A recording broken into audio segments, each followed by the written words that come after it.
gentlemen, signore e signori, good afternoon and welcome to the opening ceremony of EASOF 2020 Trieste. Before we get started, let me also welcome all people who are following the event from across the globe through the live streaming on our digital platform.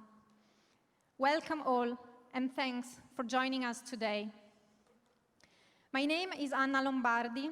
I am a data journalist at the Times of London, and it's a great honor and pleasure to be here for me today in this city that truly represents a lot to me. It has been a turning point in my own career. After a few years spent doing research in experimental physics around Europe, I decided to change my career path, and I found my way right here in Trieste.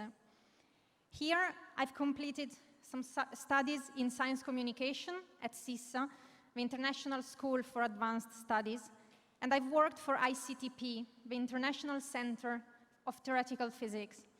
And it's during this time in Trieste that I discovered my passion for data journalism, and I found that confidence to take the next step in my own career, moving from academic research to data journalism. So today we are all here to celebrate such a unique city and its extraordinary ecosystem of research, education, and innovation. Just over 2 years ago, I was in Toulouse attending another ceremony, the closing ceremony of EASOF 2018, when Trieste received the legacy of Toulouse to organize EASOF Next Edition. Since then, the entire world has changed, quite dramatically, I would say. We are now facing unprecedented times, but despite the odds, we are here today to open the 9th edition of the Euroscience Open Forum, thanks to the incredible efforts this team has made to overcome all the challenges and make this happen. And I'm sure this edition won't be less than any of the previous ones. Of course, the current circumstances have imposed some changes.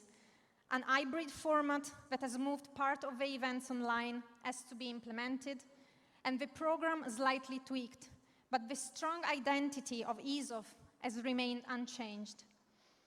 Since its first edition, back in 2004 in Stockholm, EASOF has grown and it has traveled across Europe, reaching a different European city every other year.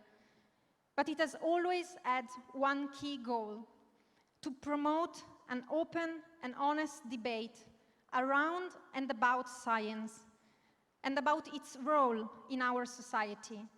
A debate involving scientists, citizens, and all professionals working within the scientific realm. Now, Professor Stefano Fantoni, champion of EASOF 2020 Trieste, will tell us more about this 9th edition of EASOF in Trieste. If Professor Fantoni wants to join me on stage. And before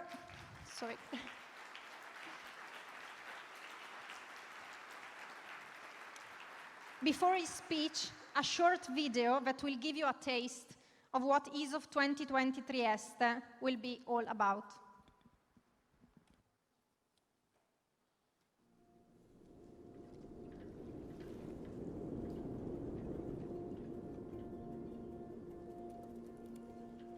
Trieste è una città di confine dove convivono in modo assolutamente unico lingue, etnie, addirittura geografie diverse come la montagna, il Carso e il mare.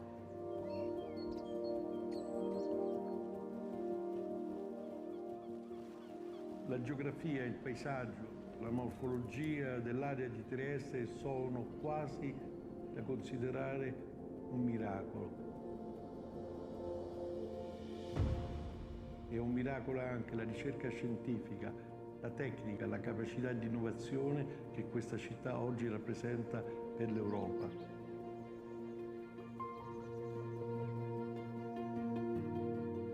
Il sistema triestino è al tempo tempo stesso un'espressione dell'universalità degli ideali scientifici e un esempio specifico, italiano ed europeo, di come pensare, promuovere e organizzare la scienza a livello internazionale.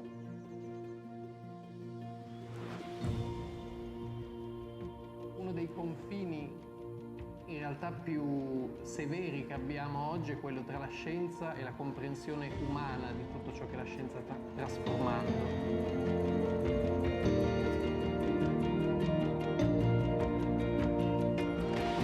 E forse Trieste questa volta può diventare anche il luogo di convivenza di questi due modi di vedere la realtà.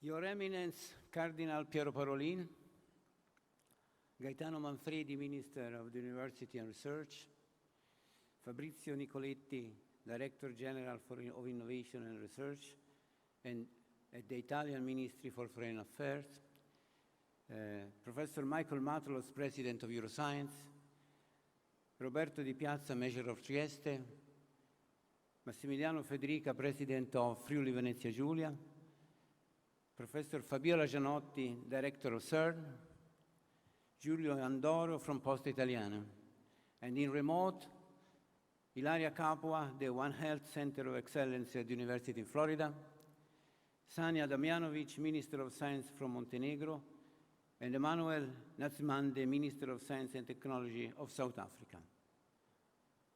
Colleagues, distinguished guests, friends, good afternoon. I have the honor today to give to all of you my warmest welcome to the 9th edition of the Euroscience Open Forum 2020. Here, in this new and beautiful convention center. I am enormously pleased to see you here in this place to open an international event that will celebrate science, ideas, the dialogue between different knowledge and peoples, the role of Trieste and Friuli Venezia Giulia, of Italy and Europe in the dissemination of knowledge. You have been waiting for more than 2 years to this moment, and here we are. First of all, let me spend some minutes on acknowledgements, and let me acknowledge to start with the local and national scientific institutions. I start with research and science. It is thanks to them, to the high level of their research, and to their collaborative effort that we are here today. Together with them, I cannot forget that the rich and vibrant ecosystem of scientific knowledge and technological innovation that this territory has produced over the years. Let me thank the Directorate General of European Commission for Research, Science and Innovation that has been supporting ESOF, that is the acronym of this event, since its beginning. Due to COVID, its presence is perhaps not as visible as we would have loved to see, but its help and attention have been crucial. The Italian government, and in particular the Ministry of University and Research, has immediately viewed, as of 2020, an important occasion for the promotion of the dialogue between science and the various components of the society, providing us an essential support. My sincere thanks go to them. I'm also particularly grateful to local and regional institutions, to the Mayor of Trieste, Roberto Di Piazza, to the President of the Autonomous Region of Friuli Venezia Giulia, Massimiliano Federica, for their fundamental role. Beyond the economic support, the municipality and the region have spent themselves with passion through an always constructive confrontation, even in difficult times, for a common goal, to enhance the excellence of the knowledge system of this territory at international level. I repeat, to enhance the excellence of the knowledge system of this territory to international level. I would like to acknowledge all the sponsors who contributed to the organization of this event, in particular our key and gold partners, Fincantieri, Cegasi, Generali, Hilli, Trieste Trasporti, and I would like to give a warmest thankful to media partner Rai Radio Television Italy.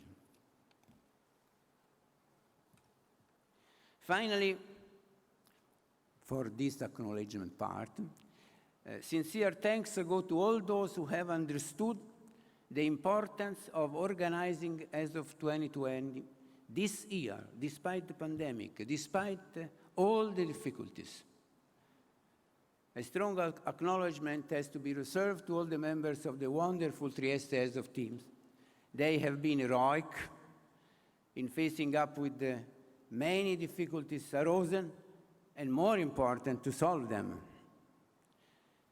Let me remember here one important member of this team, Pierpaolo Ferrante, who unfortunately is no longer with us, and we miss him very much.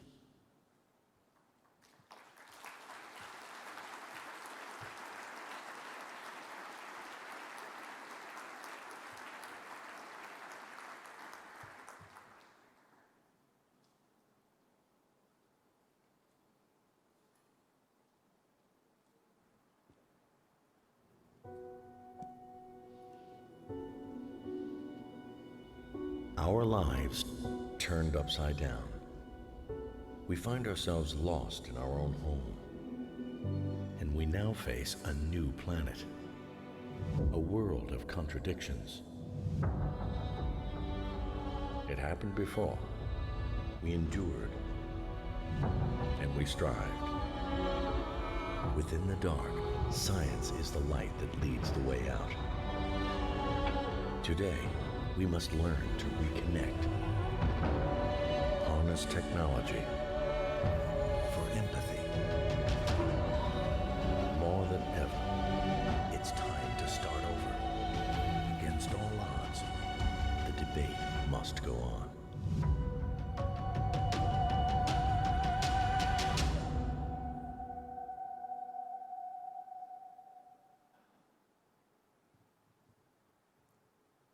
Ladies and gentlemen, I would like now to convey to all of you in this opening speech a couple of messages which interpret my personal view of Trieste Azov, of this Trieste Azov. The first one refers to the question, why as of 2020 Trieste in such a difficult time? Why to set up an international event while the warring winds of the global pandemic still range? While distressing words such as contagion, second wave, lockdown resound after months and who knows how long?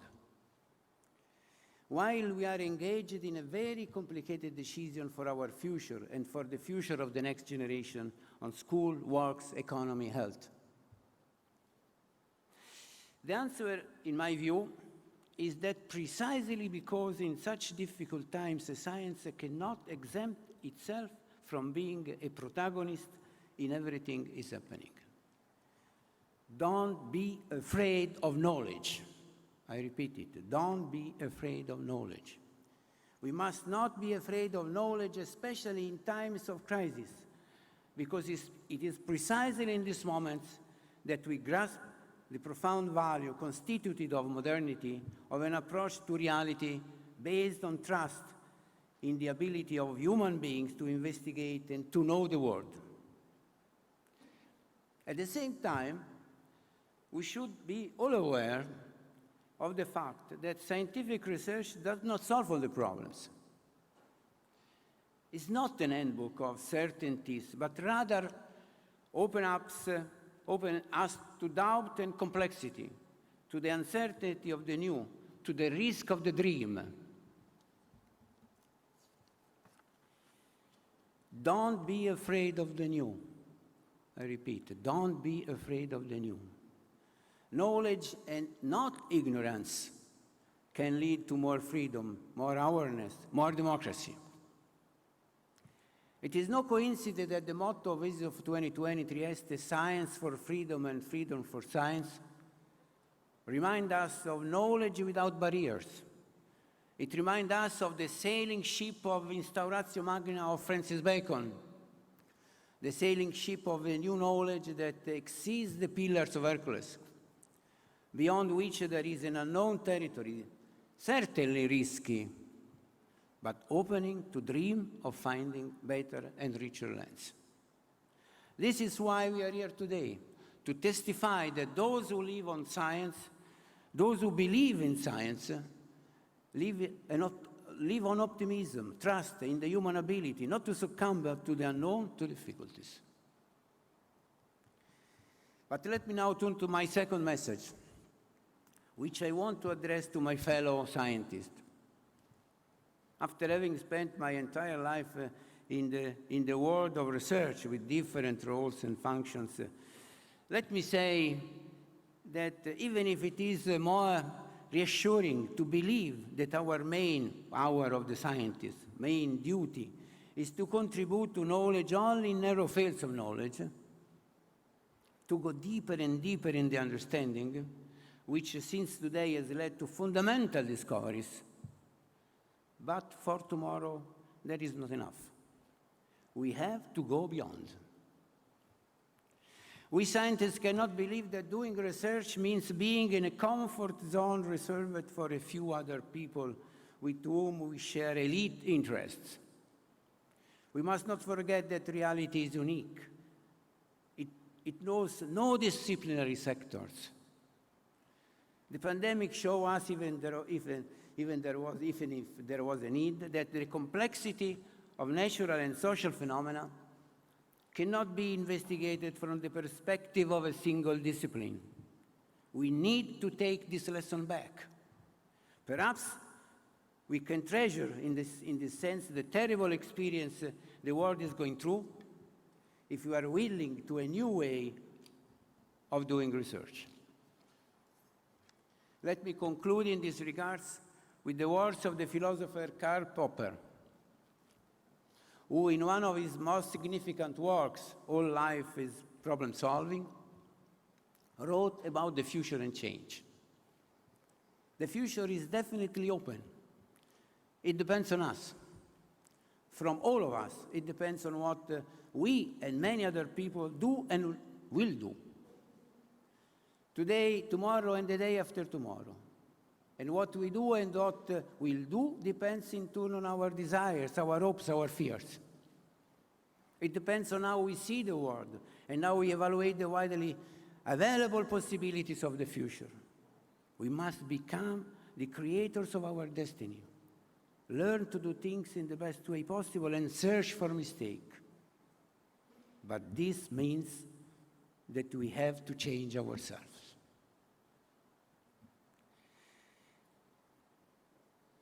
And with that, I thank you for your attention, and I hope you will understand the effort we made to organize ISOF 2020 in this situation. I hope you will forgive us the inevitable imperfections, but that you will appreciate the sincerity of our motivation. Thank you.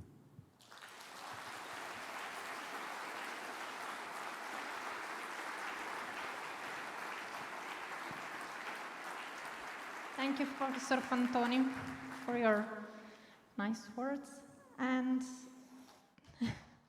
thank you again.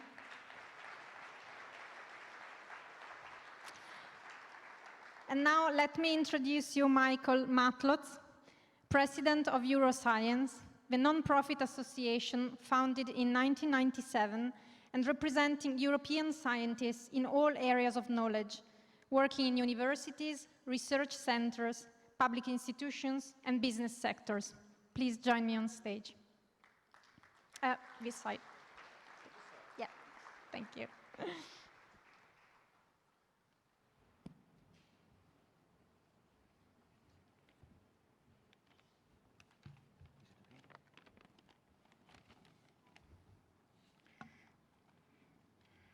Buongiorno a tutti. Ladies and gentlemen, ESOF participants, both physically and remotely out there on the airwaves,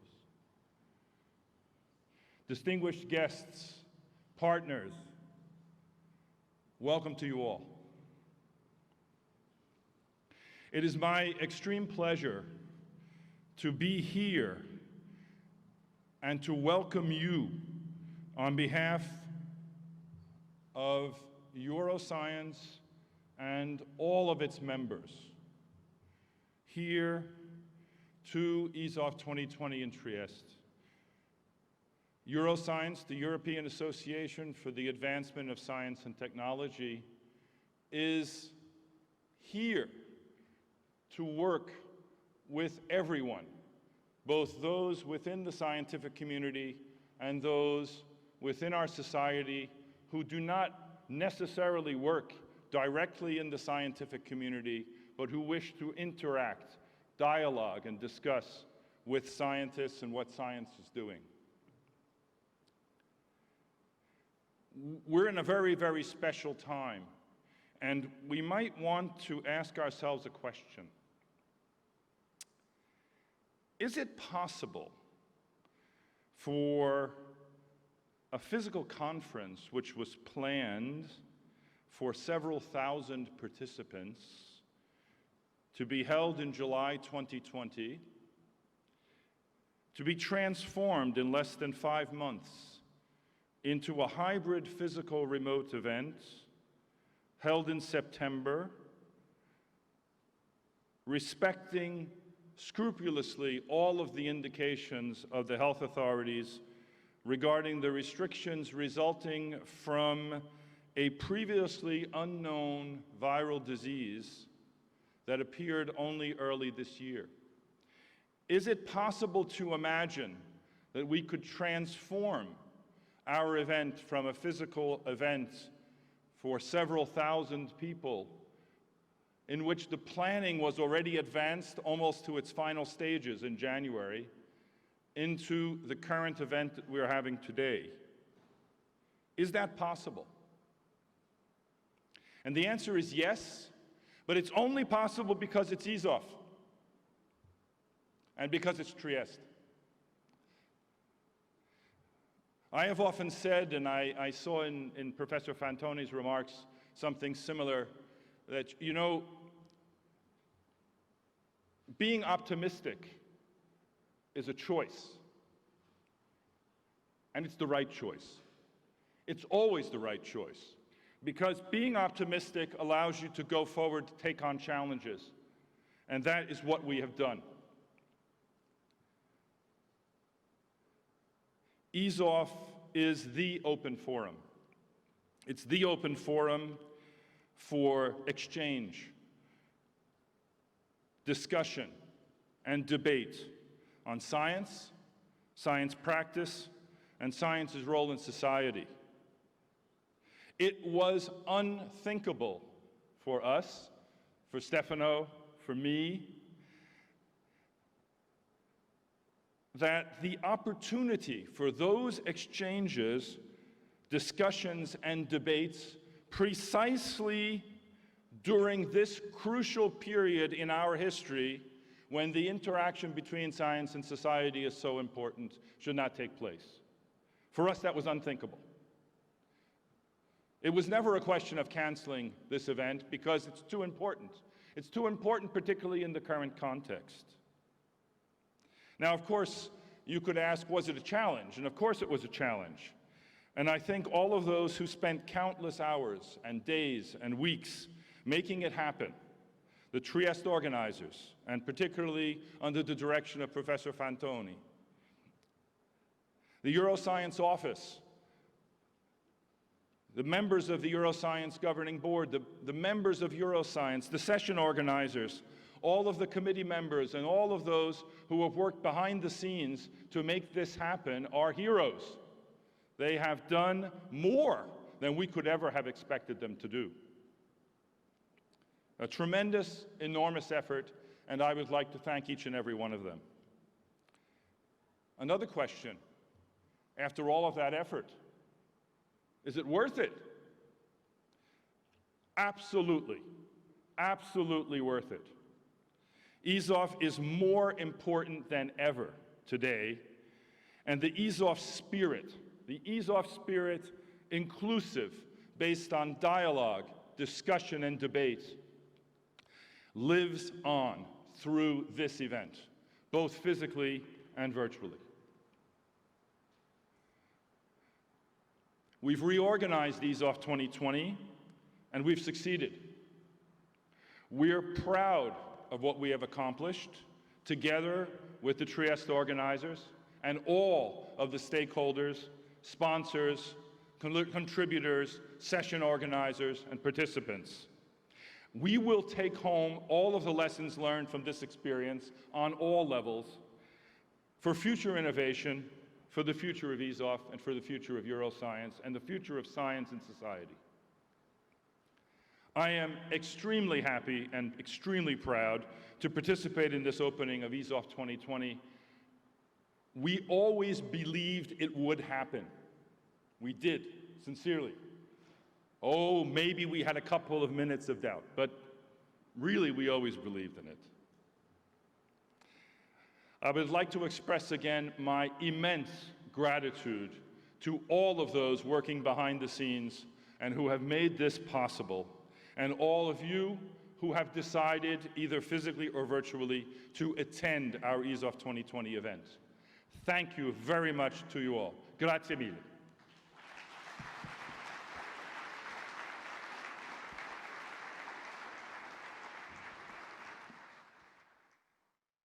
Thank you very much. Now, please join me in welcoming Roberto Di Piazza, Mayor of Trieste. The municipality has strongly supported the event since the very beginning, since its application to become City of Science 2020. And the video that will be shown during the speech, it has been realized and provided by Promoturismo, that we would like here to thank.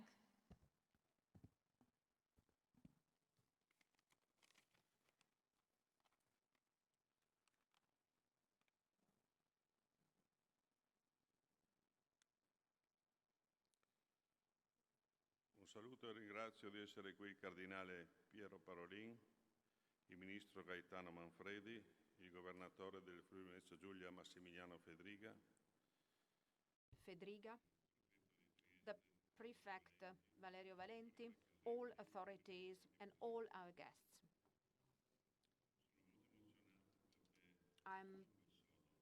It's really with strong emotions that I take this podium. A year ago there was nothing here. Stefano, I wish to thank you. It has been a wonderful adventure. I thank you and your collaborators. Since Toulouse, really, we've been going through an extraordinary period of time, and this is the greatest achievement that we could have.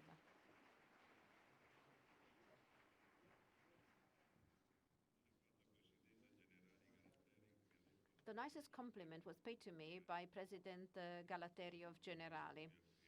He told me, now we know where the next meeting is going to take place. We will have it here in Trieste. And I thank President Galateri for his words. Trieste is a multi-ethnic city, many different faiths, many believers of different faiths live here in Trieste. We have the Greek community, the Orthodox Serbian community. We have the largest synagogue in Europe. We have a Serbian Orthodox church, the Greek temple. We have important companies, Generali Insurance Company. We have the headquarters of Fincantieri here in Trieste with orders for 35 billion euros. We have Illy Cafe. We have many other highly technological companies. It's a city that has lived on the sea. Now we are the first port in Italy. And 5 years ago, The old port was, a concession was signed for the old port, and this is just a part of those 65 hectares that have been given away as a concession. There are major investors wanted to invest in the old port. Within a few days, changes will be adopted to the urban planning that will allow us to start a completely new process and development for our city. I'm very satisfied. I'm very proud to be a mayor of this city, a multi-ethnic city with many different faiths and confessions, but especially a city that belongs to Middle Europe. We were talking about United Europe even before the European Union came about. We are ranking among the first cities in Italy for the quality of life. With ESOF, we've seen so many foreign guests walking here, and it's a safe city as well. I thank you for being here. I wish to thank Stefano once again, because we have been going through a wonderful adventure that started 2 years ago in Toulouse. Not many believed in this achievement, but we made it. We made it. Now we have a nice convention center, one of the largest in this part of Italy, and that will bring about further growth and development for our city. Thank you.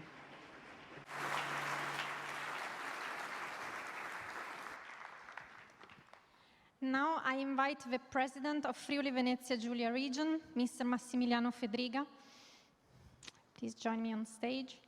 In this case, a video realized by the Scientific and Innovation System of Friuli Venezia Giulia will be shown, and it will show you how rich and dynamic the research system of this region is.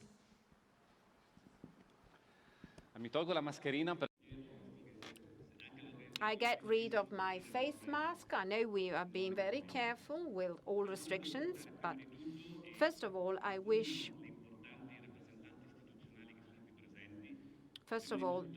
to thank Professor Fantoni, who really believed in this enterprise right from the beginning. He believed in this international event in a region which is the only Italian region, according to the European Commission, that is strongly innovative within our country.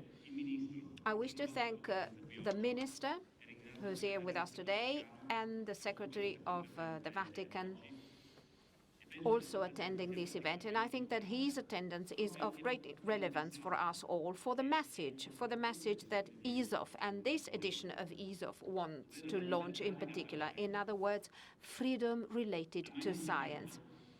I was taught, and I apologize, Your Eminence, but I was taught that there's no freedom without knowledge and truth. Otherwise, it is just free arbitrage. If I'm not free to choose and to make a choice, then my choice is going to be meaningless. But I have to say that the process of knowledge cannot do without ethics. Freedom doesn't mean anarchy. Freedom is, first of all, responsibility. And as a politician, with all the limitation that it entails, I believe that this is one of the principles that we have to have very dear, also when we are having a scientific debate. We have trusted in science, even during the pandemic that has unfortunately affected our populations and our territory. ESOF, I think, can be a major opportunity, the opportunity to question ourselves, to question our own limitations, to know what went wrong, because I believe that in that principle of truth, which I highlighted right at the beginning, lies the clarity of our positions. We have to be clear. The major scientific institutions in the world have been missing quite often during the pandemic. Vice President of the region, Riccardi, is here with me, together with other regional ministers, Rosolin and Roberti. Mr. Riccardi is in charge of health. We trusted our health organizations because the major international organizations, after the pandemic became known, did not warn us to buy ventilators, to buy personal protective devices, or to increase the capacity of our intensive care units. I'm not blaming anyone. I'm just saying that we have to be aware of our limitations. We have to be more humble. And I have seen that sometimes working in the hospital, sometimes it's much better than many publications, many scientific publications.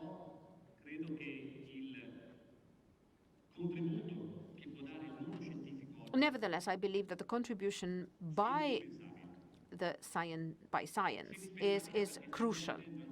And it is crucial because, and I'm very worried as a politician, because I hear that there are many saying things that have nothing to do with science or safety. And this is why I believe that we have to believe in science. As a governor, I believe that it is unacceptable to have demonstrations saying that face masks are useless, the pandemic is a fake. As politicians, we have to be responsible, and I think that as a region, we really made difficult choices right at the beginning of the pandemic. And on the other hand, we have to rely on experts, because personally, I wouldn't be able to make any assessment going over and above my responsibility. I have to leave experts do what they are good at. And I'm saying that being the governor of a region where we have many scientific organizations, and I believe that the development of our region is in their hands. A few days ago, when this convention center was officially open, I had the opportunity to say that Trieste and Friuli Venezia Giulia are very rich in terms of research and scientific development, especially in terms of basic research. Basic research has to be enhanced, but we have also to further promote applied research. Basic research has been abandoned and relinquished by some countries, and I think this is a mistake. Still, I believe that we have to bank on applied research, which can be an engine for employment and growth and development. And this is why today, as a governor of this region, today we're not just simply officially opening an event, a debate that's going to last for a few days. I hope that here together today we are opening a completely new path where Friuli Venezia Giulia and Trieste can be the main actor at international level, able to attract people and researchers from abroad. And the region will take up this role. The training capabilities of this territory are enormous, and I think that they can be a point of reference for the whole of Europe and the whole world. I wish you all fruitful results. Thank you.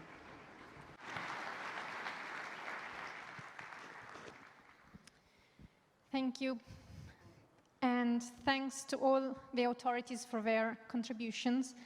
Now I have the honor to introduce Your Eminence Cardinal Piero Parolin, Secretary of State of the Holy See. Thanks for joining us today and be with us today.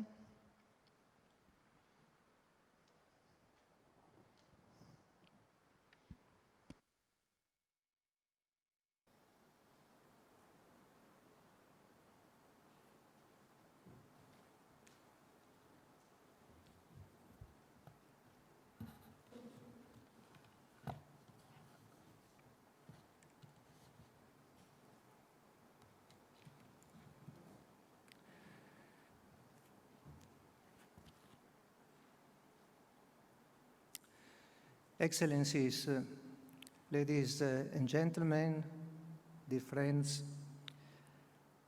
I cordially greet the organizers and participants in the Euroscience Open Forum. and wish to thank you for the kind invitation to take part in this opening ceremony. I am honored to be able to speak at this most prestigious international event, and within the reflection of the relationship between science and faith, to try to echo the thinking of the Church on issues that are particularly dear to Pope Francis, whose greetings and best wishes I happily extend to you all. In dialogue with the sciences, we are very attentive to scientists and researchers, especially when they speak in defense of the dignity of the human person, of global justice, and of care for our common home.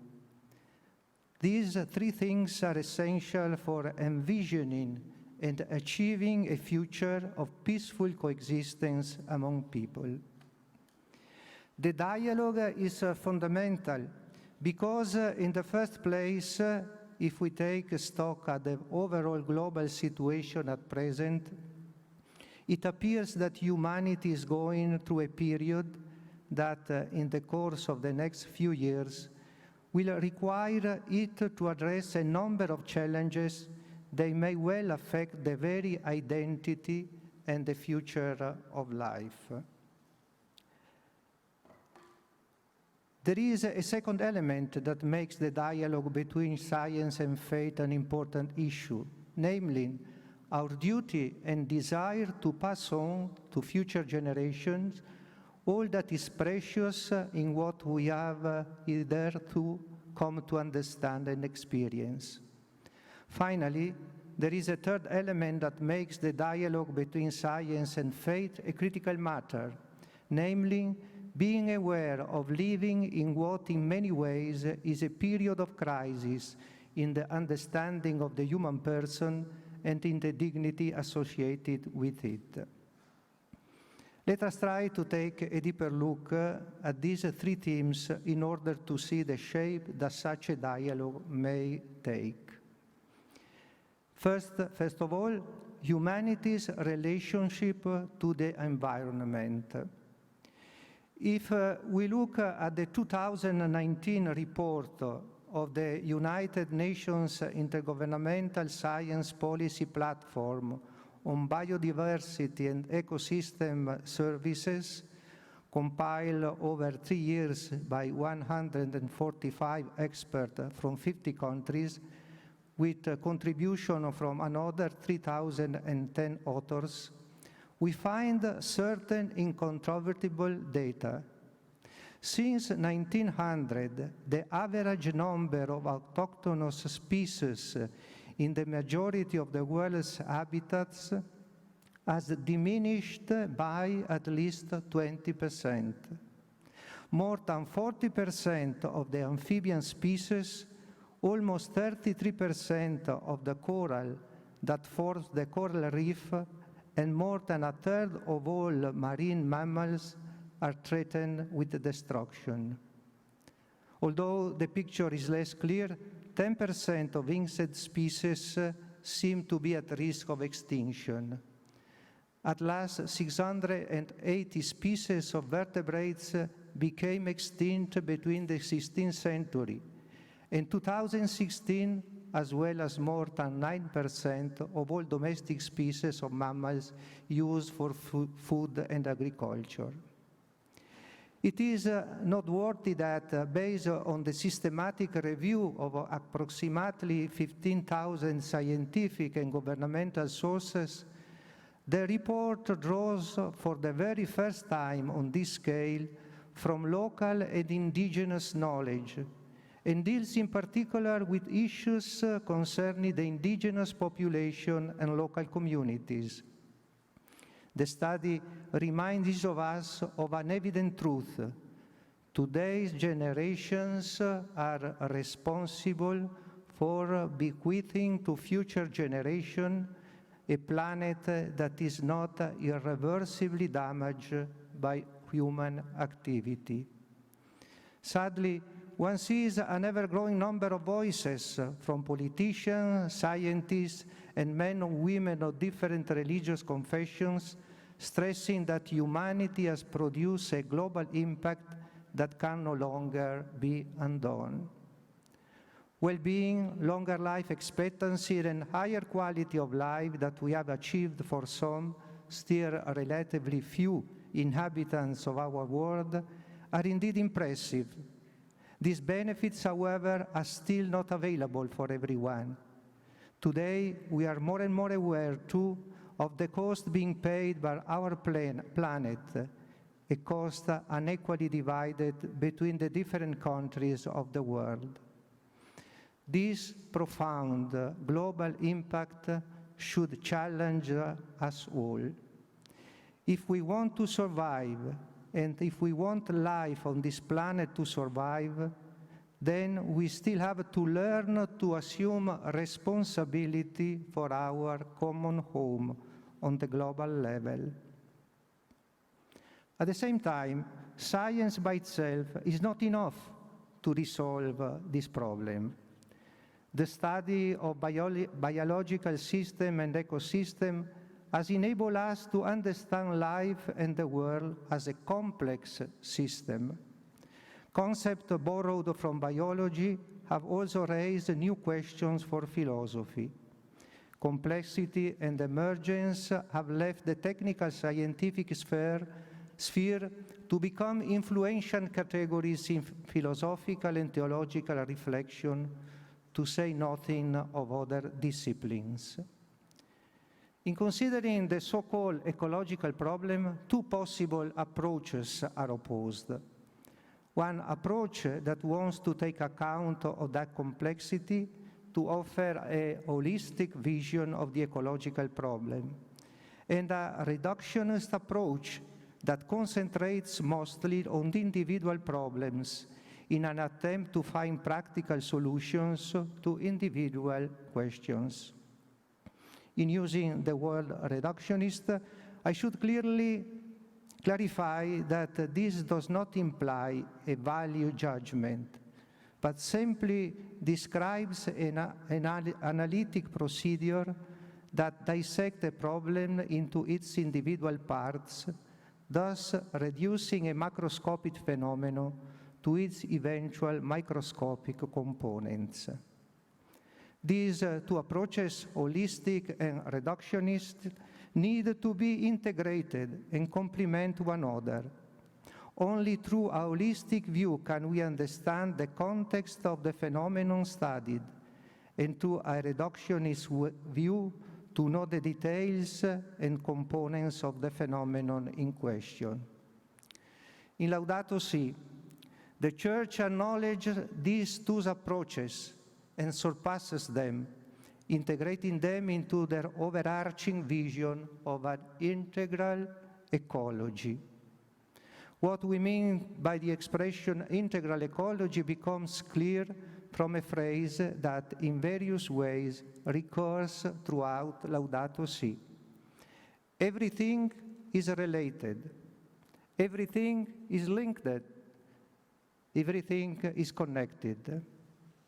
An integral ecology must first recognize the need to find integral solutions that take into consideration the interaction of natural systems among themselves and with social systems. We are not facing two separate crises, environmental and social, but we are facing one only single and complex social environmental crisis. Strategies for a solution demand an integrated approach, not least for combating the different forms of poverty. Secondly, we must pay attention to the bonds and relationships that exist between human beings, other living creatures, and their natural habitat.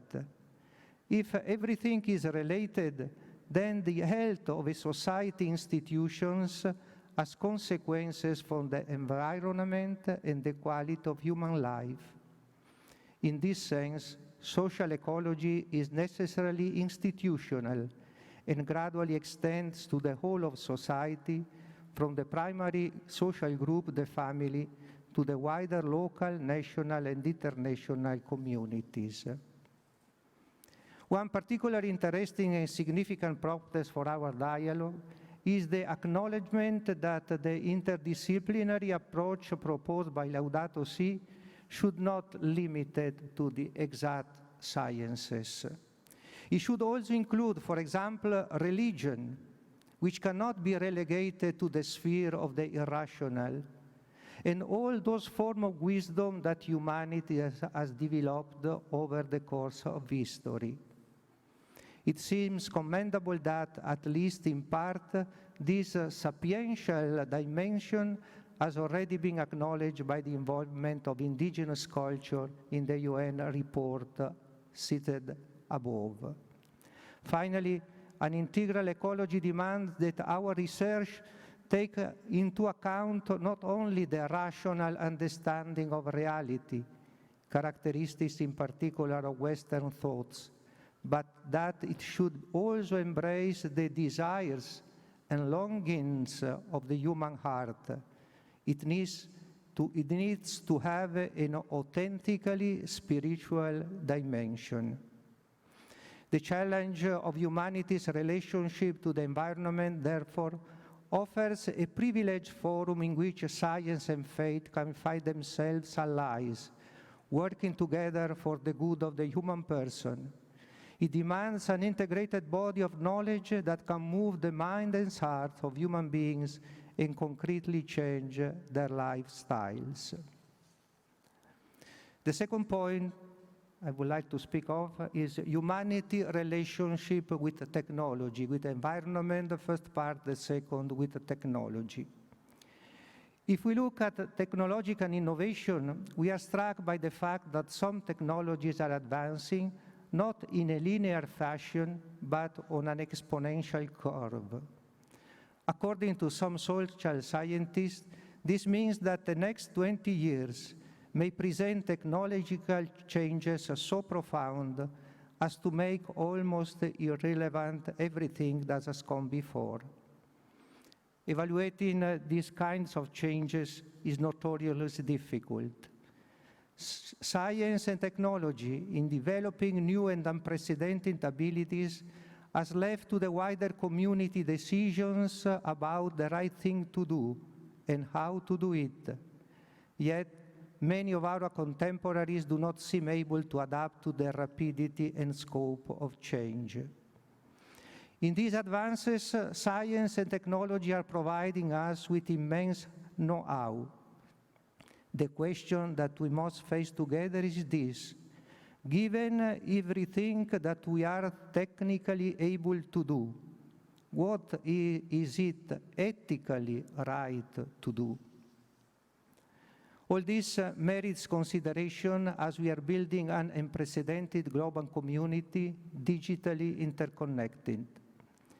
The scientific and technological revolution that brought us the computer and information technology was indeed impressive. Not even science is immune from the transformation that the digital world is bringing to our lives and our social relationship.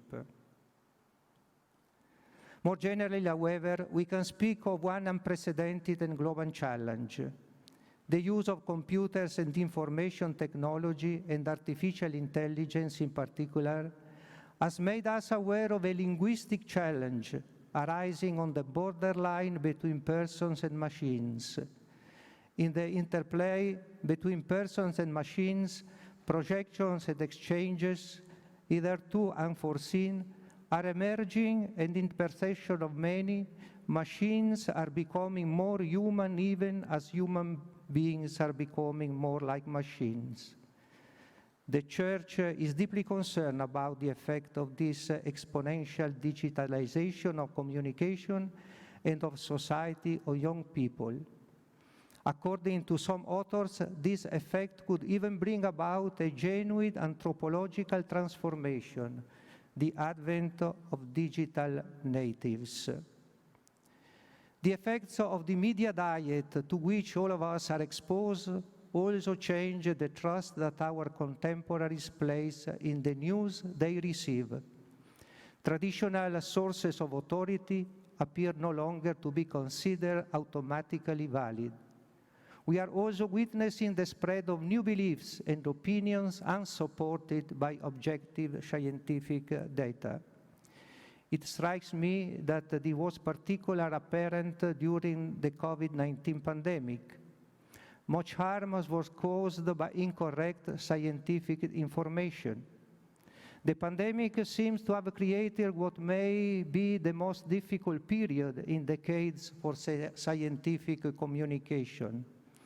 Any professional who speaks about this pandemic should spend a lot of time thinking about how word and data matter and then act accordingly. Again, the issue is no longer just scientific facts and objectivity, but to use a biblical expression, the heart of man. The Church, as an expert in humanity, wants to accompany, together with sound science, the men and women of this generation in every authentic effort to seek truth. And finally, humanity relationship with itself. In conclusion, I would like to share with you a question that I believe to be crucial. How can the human family acquire the collective and individual wisdom to accept this responsibility and exercise the technological and scientific power presently at their disposal? There is no doubt that we are living at a time of great anxiety. The objective data of science alone are not sufficient. First, this sense of anxiety must be removed from the collective subconscious where it dwells. That is to say, we must identify the causes that entrap us in this contradicted and anxious view. The loss of hope and of interest in the immediate and more distant future stems from a loss of our sense of what it is to be human. Only if we become aware that we have lost this perspective, we will be able to come up with an answer. And second, we need to return to being a community. When man is reduced to a mere individual and all his relationships are replaced by technologies, this atomized existence becomes isolated and lonely. But the meaning of man, his ability to go beyond the merely material level, becomes evident and takes shape only in interpersonal relationship. Only by returning to a world of real and non-virtual relationship will we be able to recover those horizons of meaning that can give rise to a shared desire to build for the future. The ultimate and fundamental question then is that what might make us say that technological progress is something good? What might allow us to look to the future we hope, that is, with a desire for life and time that can accompany us toward the future? To answer this essential question, we must make a fundamental distinction between progress and development. In the case of technology, progress indicates a gradual advance or change, resulting in greater growth in capacity and potential.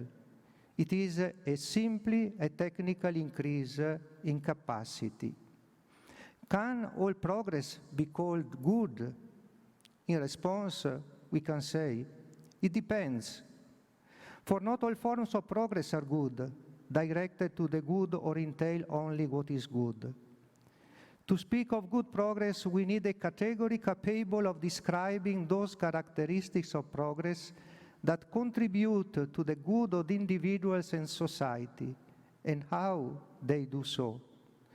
Here, we can use the category of integral human development, an essential concept for the dialogue between faith and science, where, as Pope Benedict XVI recalls in the encyclical letter Caritas in Veritate, charity in truth is the principal driving force behind the authentic development of every person and of all humanity. Love, caritas, is an extraordinary force which leads people to opt for courageous and generous engagement in the field of justice and peace. It is a force that has its origins in God, eternal love, and absolute truth. Each person finds his good by adherence to God's plan for him in order to realize it fully.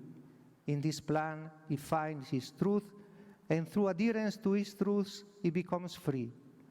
To defend the truth, to articulate it with humility and conviction, and to bear witness to it in life are therefore exact and indispensable forms of charity. To make truly human choices today does not mean uncritically accepting the position of others, even when based in clear scientific studies. Rather, it means trying to turn progress into development by trying to direct science and technology towards the fulfillment of the whole man and of every man, as Pope Paul VI was saying in Populorium Progressio, moving from less than human conditions to truly human ones, overcoming the difficulties that are inevitably encountered along the way. The challenges posed by the current COVID-19 pandemic are clearly indicative of the importance of making progress towards real development. As Pope Paul VI recalls, genuine development is the new name for peace. The quest for integral human development extends beyond the limited scope of economic, social, technological, and scientific progress, important as these are. It requires an authentic and untiring search for that which is truly constructive of the common good of humanity, which is the indispensable source and a continued companion of a real, lasting, and sustainable peace among peoples and for future generations. I hope that this forum as well might make a real contribution in this sense, and I thank you very much for your attention.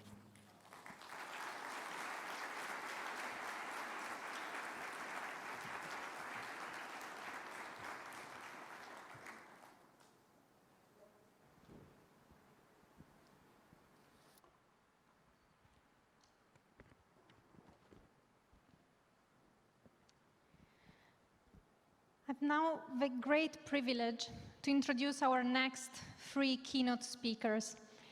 Together with them, we'll discuss the extraordinary times we are living in, and in particular, they will tell us more about how this global pandemic that has put the entire world on hold, affecting our lives, economies, and societies, has also affected scientific research. And what can we all learn from this?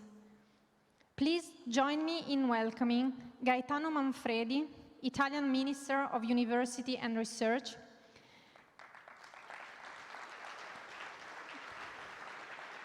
thank you. Fabiola Gianotti, Director General at CERN,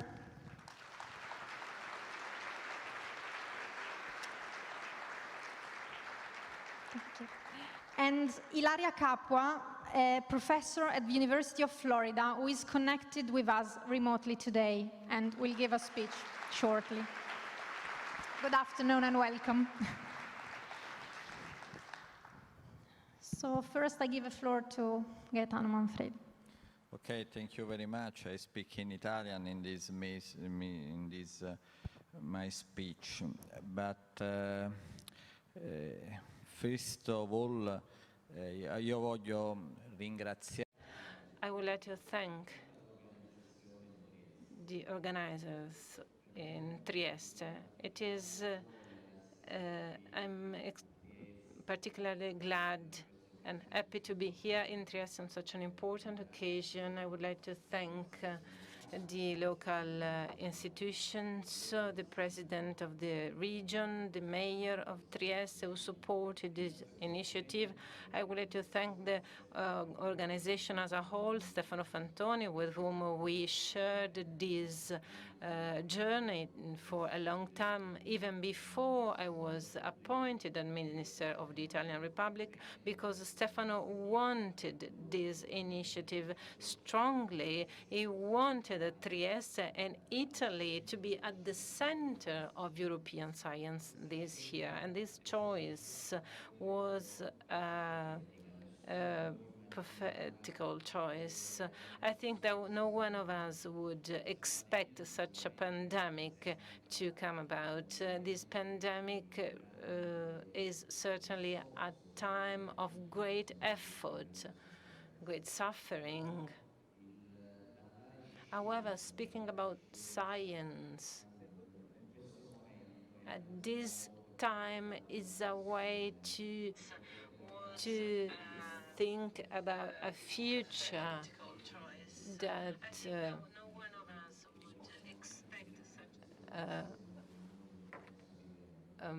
in this time of transformation of the whole world, it is a time for us to reflect and also of self-criticism, but also of hope.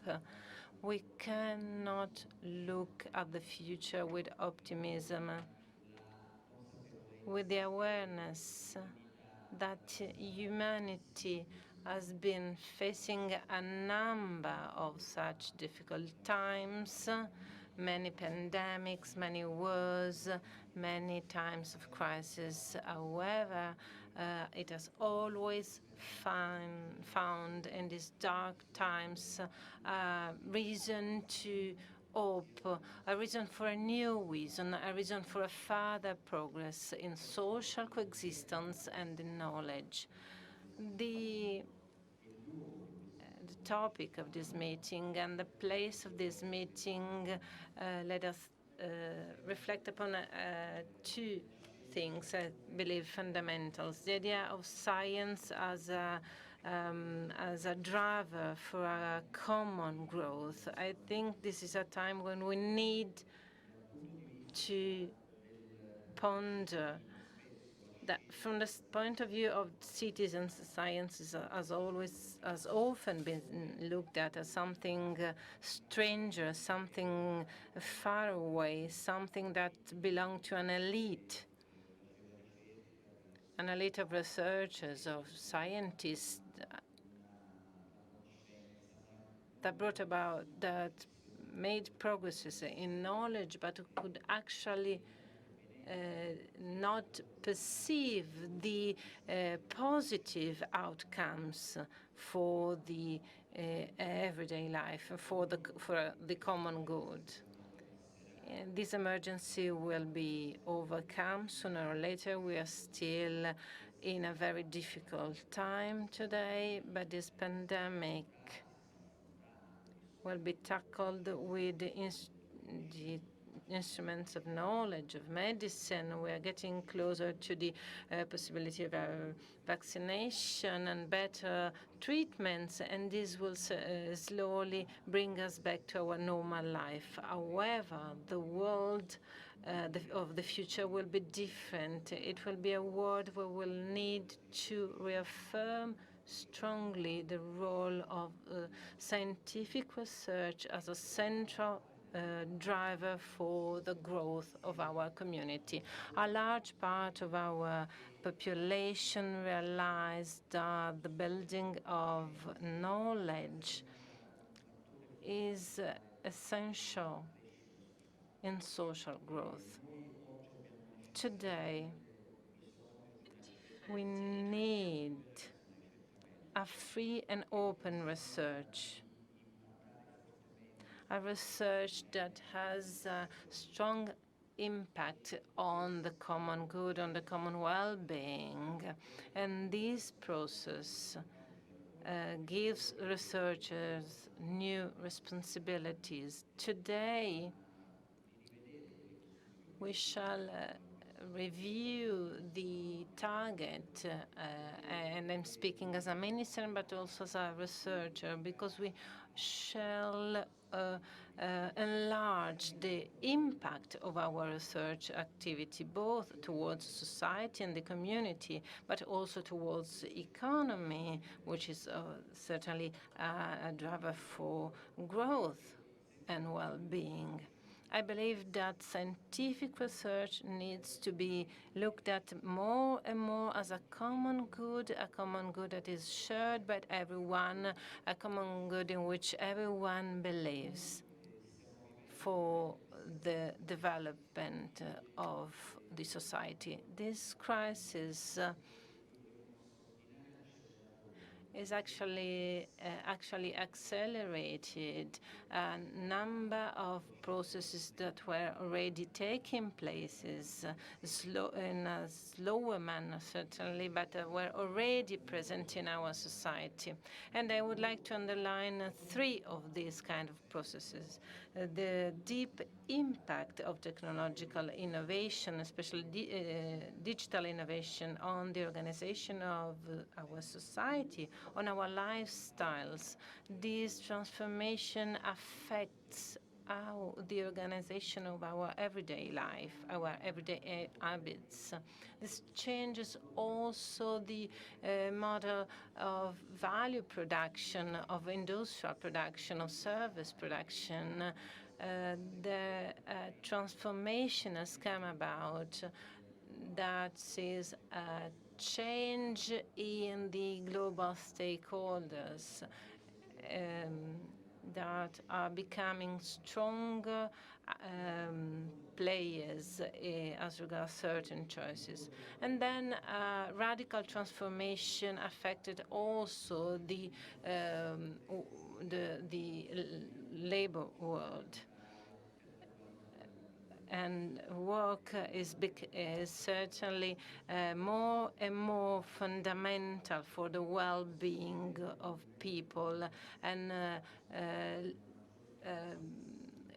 jobs that have a low salary do not affect positively our well-being. So having a more stable job, having a higher salary actually affects positively the well-being. So the importance of work and employment in everyday life. In this post-COVID time, we should also take into consideration the international value of research.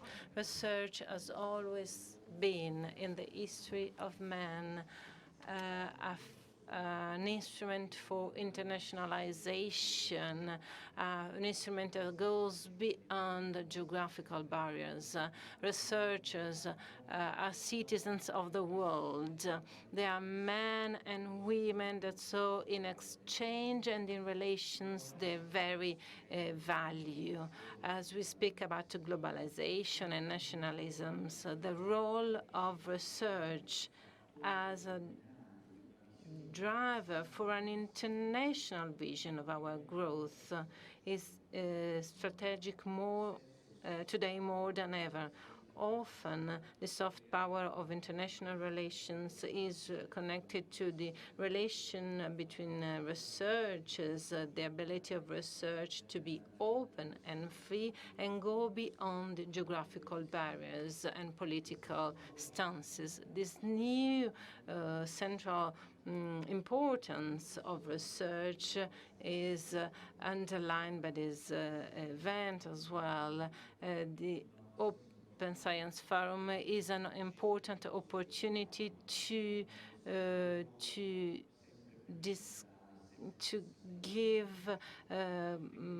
announce the significance of research in our lives. So the need to transform our vision of research involves also the need to involve citizenship in our work. We need to make citizens understand how much the social well-being, the economical well-being is connected to a progress in knowledge.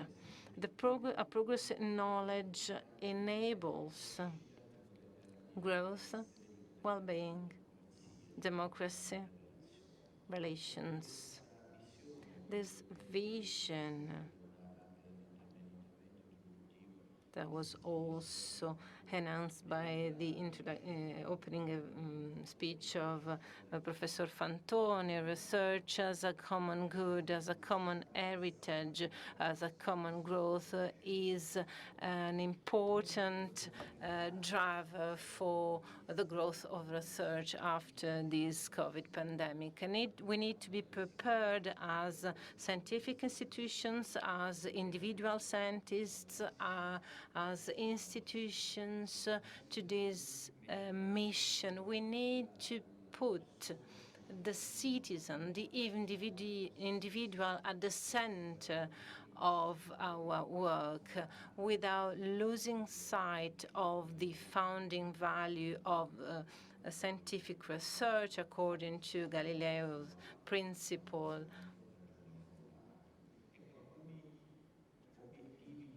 Some targets I believe we should work on are the following. First, complexity. In the pandemic, we realized how much the issues, the problems of a society which is more and more interconnected, the problems are getting more complex, and complexity cannot be solved through simplification. Complexity can be addressed by a multidisciplinary response.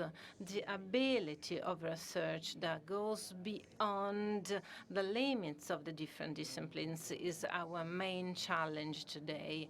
We have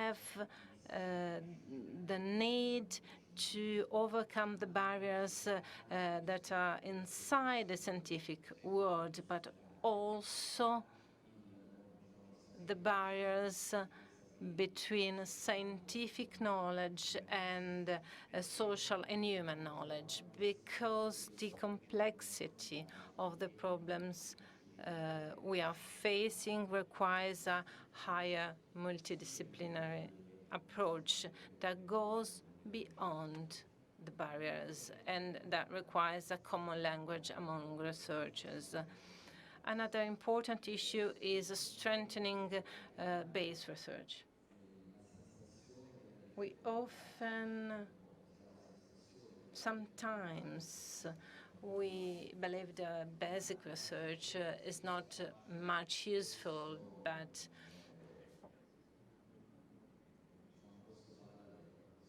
I often make the following example. If we want in a field to be grown beautiful flowers, beautiful plants, that field requires work, requires water.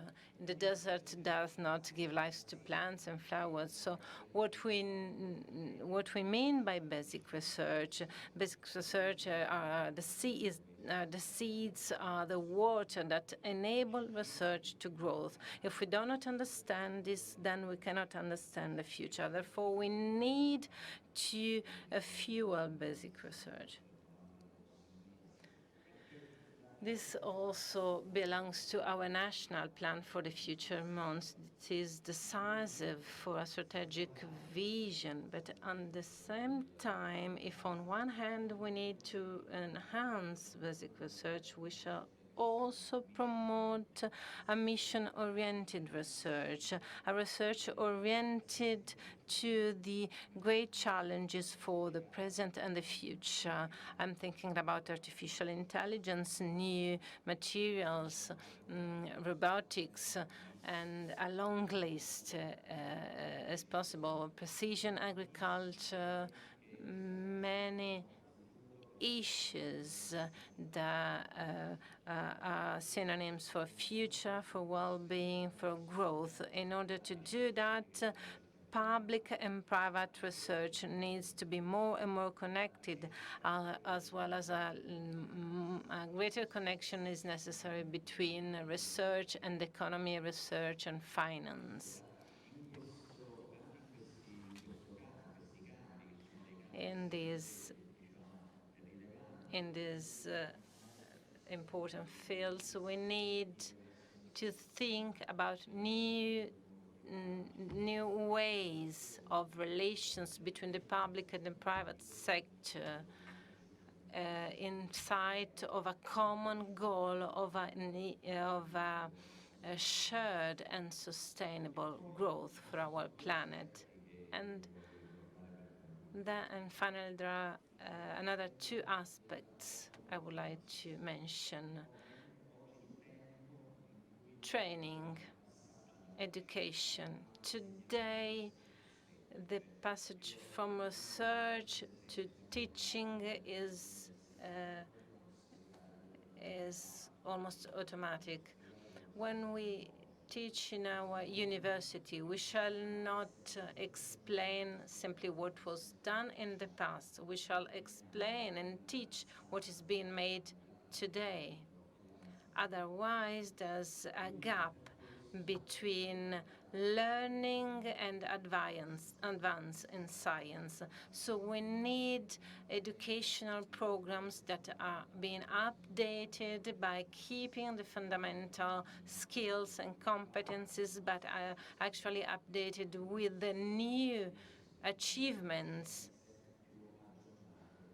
in science. I would like to conclude with a topic I introduced at the beginning, which is the relation between research and society. I believe that today's responsibility for researchers is not only to abide to the scientific method and to work among peers. He also needs to enter into communication with a society, with a larger society, to transfer his knowledge to the society. This is a way to fight one of the main problems we face today, that is the spreading, the dissemination of an anti-scientific culture in society. And this is a responsibility that belongs not only to the political field or to the media, but also to the researchers. Today, the implementation of many discoveries is being slowed down by the reaction of society. I'm thinking about vaccines, for example, or renewable energies, or many other technologies that are clearly positive and for the people, but are being actually criticized by the people, but are being fighted by the people. So scientists, researchers need to explain that what they do, that their work is useful for the society. So the scientists need to convey that his work inside his lab is for a common good and for the good of society. So a widespread knowledge and the advancement of technology is a strategical mission in order for us to be able to transform our society into a society that grasps the best, at best, the outcomes of scientific. This is one of the teachings we can take from the time of the pandemics. And this debate here in Italy, in Trieste, which is a crossroads of culture, of meeting, of debates, which has always gone beyond national and geographical frontiers as a deep symbolical significance. Therefore, I would like to thank again all those who contributed to this important event, and I would like to underline once again the commitment of our government that will be also announced by the Prime Minister that you will be hearing the closing ceremony. of the government, the maximum support of our government to the central role of science as a driver for development for our country and for the whole of Europe. Thank you. Thank you very much. Powerful contribution. And now I leave the floor to Professor Fabiola Gianotti, Director General at CERN. As the Director General of such a big and complex scientific infrastructure as CERN is, what has changed with this recent pandemic? What's your view on that? Thank you very much for the invitation to take part in this very interesting panel. I'm waiting for the slides to be uploaded. Should come on soon. In particular, I would like to thank Professor Fantoni for the invitation. So, looking for the theme of this panel is a new culture of research and science within society. And I thought that I would like to share with you some thoughts about scientific research, and in particular fundamental research, not just as a source of knowledge, but as a system of values. And the importance of these values for today's society in dealing with the current pandemic, but also for our future recovery and to address any other global challenge that humanity will have to face. And in order to introduce the concept that I would like to share with you, let me take a concrete example as an illustration. Of course, the example that I'm going to take for a few minutes is the place where I work. So CERN, the largest laboratory for particle physics in the world. It's an intergovernmental organization based in Geneva, which has a primary mission fundamental research in particle physics. And particle physics is the most fundamental of all sciences because it studies the smallest constituents of matters, and these studies also allow us to understand the structure and evolution of the universe. At the same time, our scientific goals are so ambitious that they require very complex and state-of-the-art instruments to be tackled, to be addressed, and therefore the development of advanced technologies in many fields, from superconducting magnets to big data, from electronics to cryogenics and vacuum, etc. Another important pillar of our mission is training of tomorrow's scientists and also education of the general public and high school students or kids. And last but not least, CERN is a concrete example of collaboration across borders because it brings together some 18,000 scientists. More than 110 nationalities are represented. So I would like to remind you that CERN was founded in 1954. This was in the aftermath of World War II. So it was after a crisis, showing that crisis is a big opportunity to start with something new. And it was funded with two goals by visionary scientists and politicians. I remember for Italy, Edoardo Amaldi.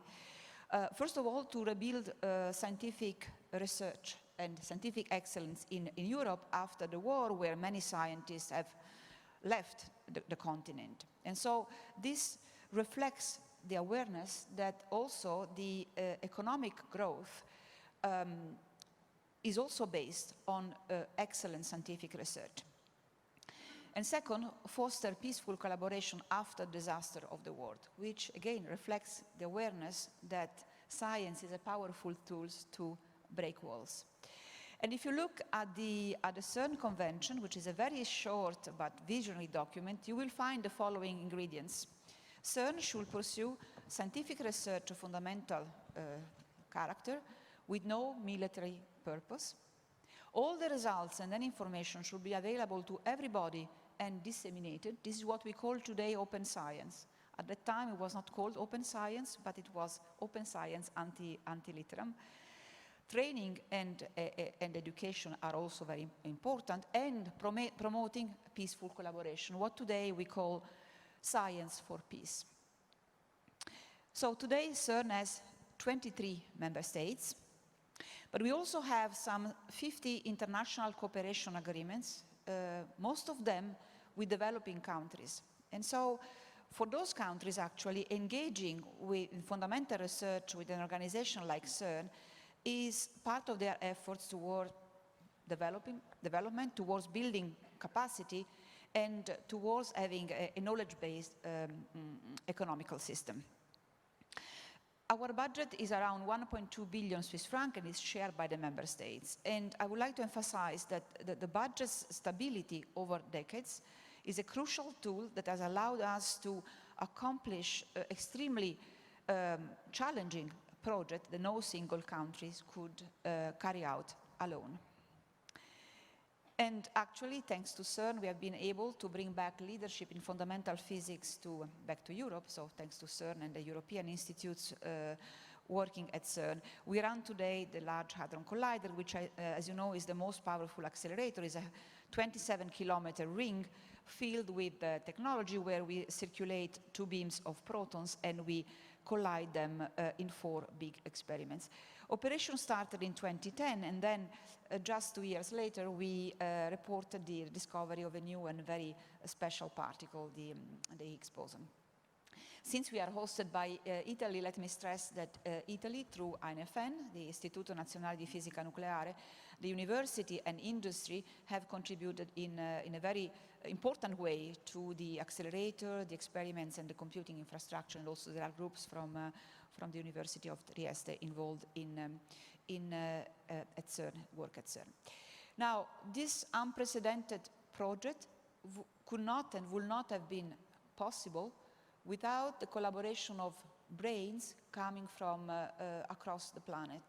So here you can see the map of the physicists involved in CERN activities. You can see that most of them come from member state countries in dark blue, but also many of them from countries that are on the front line of technology and are not member states, like the US, like Japan, China, and Russia. But also many of them come from countries, you can see Madagascar, Oman, Bangladesh, which are not really on the front line of technologies. These are developing countries, and for these countries working at CERN, and for us, our mission with them is to build capacity and help reduce the gap with the developed states and nations. And you can also see that there are countries that are not the best friends of each other, and their scientists, yet they work together at CERN, animated by the same goals. If you look at the age distribution of those scientists, you see that the peak is at 27 years, and more than 50% of them are below 40, so the population is mainly young. But only 10% of them remain in research in particle physics. Most of them go somewhere else. Those who leave go, half of them to other public organizations and half of them to industry, the private sector, so finance, computing, engineering, etc. So our goal and the goal of fundamental research is also to prepare them for any walks of life and for many different professional activities. And last but not least, as I mentioned before, our ambitious goals require the development of high-tech instruments, and so cutting-edge technologies that find application in many domains of society. And of course, these technologies are transferred for free to everyone according to, based on the prescription of our convention. So the most famous example is the World Wide Web, which has been developed at CERN in the late 80s, but there are many others, from solar panels to the techniques to analyze historical relics, and to the use of protons and light carbon ions to treat cancer, to the so-called hydrotherapy. Now, CERN is not alone in these missions, but we share our values and goals with 7 other large European research infrastructure, and together we are part of the Aeroforum Consortium. And you can see here the list of the 8 partners, and they range from particle physics with CERN to ESA, European Space Agency, to EMBL, the European Molecular Biology Laboratory, to synchrotron light sources like SRF in Grenoble, or a neutron facility like ILL. So very different scientific scientific domains, but the same goals and the same values, which I've summarized in these slides just to conclude this part of my presentation on this value. So we all provide world-leading research facilities and so excellent science, attracting a large number of scientists from all over the world, in total 100,000 people. All these organizations are based on intergovernmental treaties or other conventions among member states. And these treaties gives us the budget stability that has allowed us to accomplish projects that would have been impossible with just not even a single institution, but even a single country. We are governed by Council, and our projects are peer-reviewed by independent international committees. To stay at the forefront of research, we develop state-of-the-art instrument and cutting-edge technologies transferred to society. Training and education are part of our mission. We promote open science, open access publication, open hardware, open software, education available to everyone. And the socio-economical impact of this research organization directly through the science we do, and indirectly through knowledge transfers, industrial return, education are very important also. This return is very important also to get the continuous support of the member states. So what do we learn from this, and how can fundamental scientific research this organization pursue? What can this research do for society, in particular during the COVID era, but also beyond? So fundamental research brings, first of all, knowledge. And knowledge is the fuel of progress. And history shows that major breakthrough and major ideas often actually come from fundamental research. That research that looks like useless, as Minister Manfredi said, and that Abraham Flexner, a US educator, called in 1938 the usefulness of useless knowledge. So for instance, today, without the knowledge of quantum mechanics, we will not have the electronic microscope which is used to study the virus. And so science and knowledge are fundamental to address the challenges of society. Second, innovation. As I showed, science is a driver of innovation and is able to boost technological development in a way that will be unimaginable without the driving force of fundamental research and the thirst for knowledge. Science also means collaboration across borders and across disciplines. Today's global challenges require global solution. And this means that we have to work together, and science is used to it, and science can show the way. And I think Ilaria Capua later on will show some example of this collaboration across borders and across discipline. Training and education. We live in a world where the job in STEM, science, technology, engineering, mathematics, grow today 3 times faster than any other job. And so to prepare the workforce of tomorrow, we need to educate the younger generation to science. But also in general, a minimum level of scientific education is fundamental, is important to grow and to have well-rounded citizens in terms of critical thinking, in terms of based judgment on evidence, in terms of using the scientific methods and understanding the meaning of a measure and its uncertainty. And finally, another important concept, scientific knowledge and scientific education for all are indispensable for reducing inequalities. We live in a world where technology grows very fast, and this will only increase the gap between the rich and the poor, the developed countries and the developing countries, those who have access and those who don't have access to technologies. And so open science, education available for everybody, and these are very, very strong, empowering tools, must really be pursued by everyone, by scientific institutions like CERN and many others, but also by governments. So let me conclude by saying that scientific research is not just knowledge, it's much more than that. It's a system of values. And that the COVID crisis has shaken the world and has shown that our society is not sustainable. So now we can do two things. We can try to apply a quick fix and try to go back to the so-called old normal, or we can use this crisis as an opportunity to change our worlds and to move towards a more sustainable and inclusive planet and society. And I argue that one of the foundation stones for a better world is a more prominent role for science. Thank you. Thank you very much.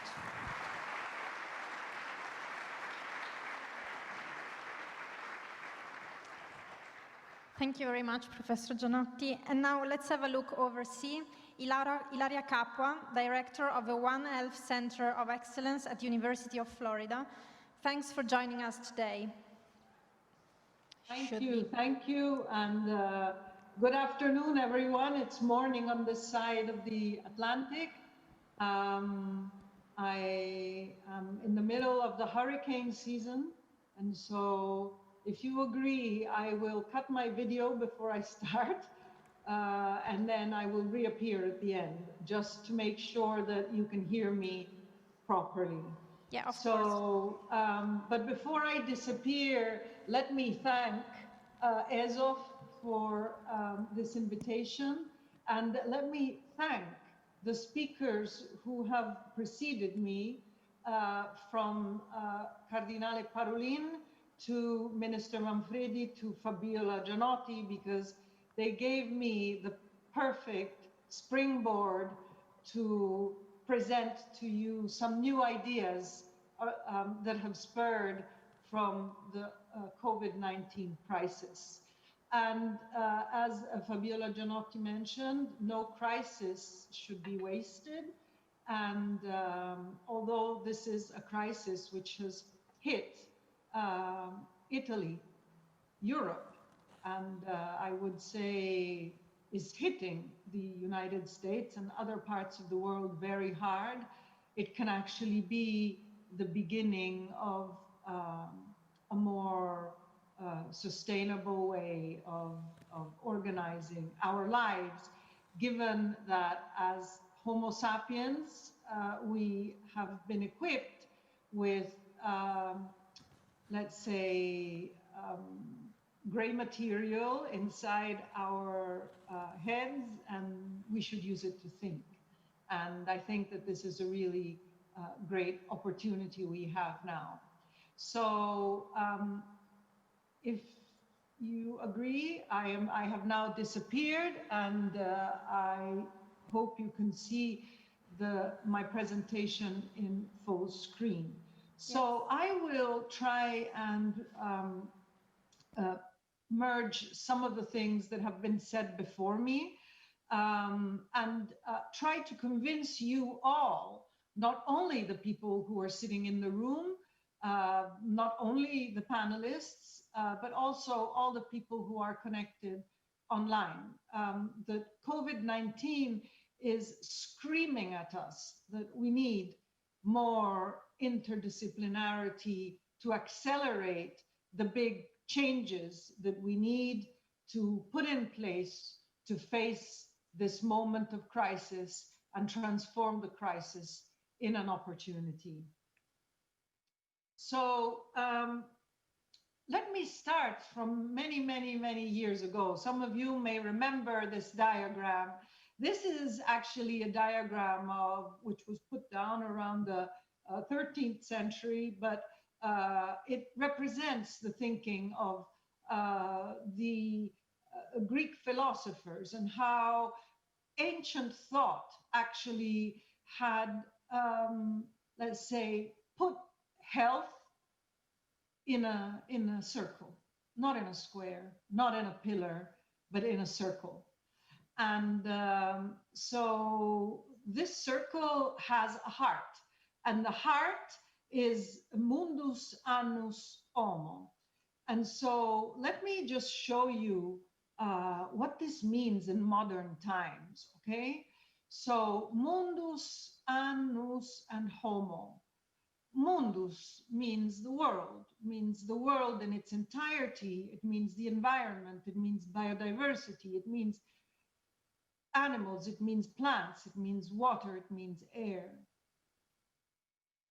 Annus means time, because of course a disease, any disease or health, can be perceived and managed in ways that are completely different if you still have to discover how a virus works, if you still have to move information with camels, or if you have big data that can help you to analyze what you're trying to study. And then, of course, homo, the human being. The human being is a central part to how health is managed, because we are the ones in charge. So let me dissect this, some of these ideas, and let me show you why when the ancients thought about mundus, the world, we actually have a very clear connection with COVID-19. This virus, the SARS-CoV-2, comes from a bat, which was supposed to remain in the middle of a jungle. And for reasons which are totally unclear, this bat, which carried a virus, arrived in a live animal market. Live animal markets are ugly places, very ugly places, which contain animals that should not be together. Here you have dogs and rabbits. Dogs are predators. Rabbits are prey. In this environment, you have fear. Fear generates high levels of cortisol, and this reduces the immune status of the animals. You have cats and monkeys together. And then you have pangolins. Pangolins are one of the world's most poached animal. They are on the verge of being extinct because they are captured for their scales. Their scales are part of the traditional Chinese medicine, and they are butchered all the time. And the virus of the bat that got into this live bird market combined most likely with a virus coming from a pangolin. And this virus that emerged was not only able to infect animals, but was also able to infect humans very successfully. So let's go to Annus, and let me give you a little example. This is what Wuhan, the epicenter of the pandemic, looked like 100 years ago. There were camels. And so I don't think anybody can exclude that even in these days, they used to go and catch bats. And even in these days, they used to sell the bats at a market. But certainly they did not have the power of spreading the disease that we have now. On the left, you see a map of the world with the airline connections. And it is clear that in 2020, in a fully globalized environment, the impact of that one single minuscule ball of jelly can be truly transformational. And we also mentioned Homo. It is people who spread the pandemic. Let's not forget that in this case, like in many other cases, it is people through their man-related activities that spread diseases. And so apart from being the main actors of disease spread, they are also, human beings are also the ones who have the power to resolve these complex issues, as Minister Manfredi mentioned. And so I would like to take you through some thinking on why this is such a complicated issue. Minister Manfredi mentioned the addressing complex issues, because COVID-19 is a stress test for many, many systems. And the first one, which we must mention and which we must not ignore, is of course a stress test for the economy. So the way the economy is organized, and this is a graph that relates mainly to the United States, the economy cannot absorb a hit of this power. This graph shows the number of unemployment benefit requests that occurred in the United States over 50 years. But COVID-19 is also a disease of fragile cities. It is a disease that has devastated some of our beautiful cities, European cities that have a gigantic cultural heritage. Milan has never been so empty, and Milan needs to get back to where it was. But it's not only Milan. There are other cities that have shown their fragility: New York, London, Paris, Madrid. So we need to look at COVID-19 as a stress test for certain cities. And we need to understand why. Because when I get challenged with questions like, but why is what happened in the north of Italy, particularly in the Lombardy region, not the same to what happened to other cities? I say because it is the disease is spread by people, and it is spread through cities that are organized systems, and cities also have to absorb the healthcare burden. And so once again, we enter the complexity of addressing these issues from a scientific perspective. But it is now also a disease of gatherings and of social life. No one wants to change their social behavior. No one wants to remain segregated from the elderly or the fragile. And also people are entitled and rightfully should protest. But these protests actually are creating the beginning of a negative spiral in which the protests create tension, and the tension fuels more protests, and this brings to more people and more people getting together and not wearing a mask and not distancing in an appropriate way. We also have to question if this is a disease of movement. My generation of scientists has moved very, very much, has traveled all over the world, has been and has made their career through experiences and exchange in other laboratories. And now we have to think and we have to reflect on whether massive travel makes sense from many points of view, including the environmental point of view, which is extremely important, which Cardinale Parolin mentioned and which I will return to at the end of this talk. In fact, here it is. COVID-19 is a disease that influences pollution.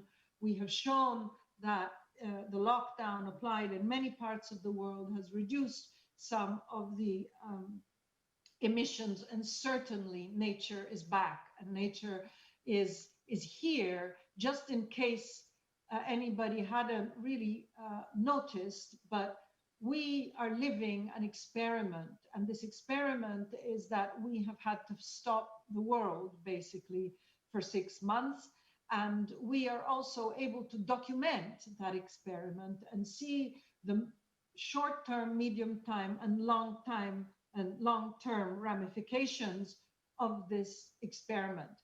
And so it would have been impossible to reproduce what we are seeing now in the field in a laboratory. It would have been impossible to answer the question, if we switch off a certain part of the man-related activities that produce emissions, will the planet respond? And the answer is yes, because we are seeing this.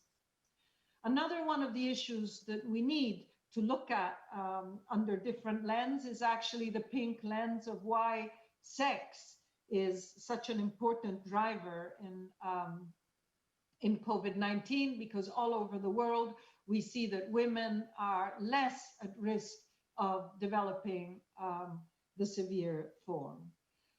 I just need to say that COVID-19 is a truly epochal event. We have heard all sorts of positions that have been taken. I like to cite The Economist because it has some very, very good covers and meaningful covers. And I think these two summarize a little bit what we are talking about here. Certainly, the pandemic is here, and we are the people and we are the creatures that are in charge of managing it. So we have to keep calm, carry on, and continue to wash our hands, social distance, stay at home if you're sick, avoid handshakes, and see a doctor. So let's not forget that we all have a responsibility. And we know that every cloud has a silver lining, and I see this pandemic actually even more than a cloud with a silver lining. I see this cloud, the cloud of the pandemic, that has a rainbow within. The rainbow is incorporated in this crisis.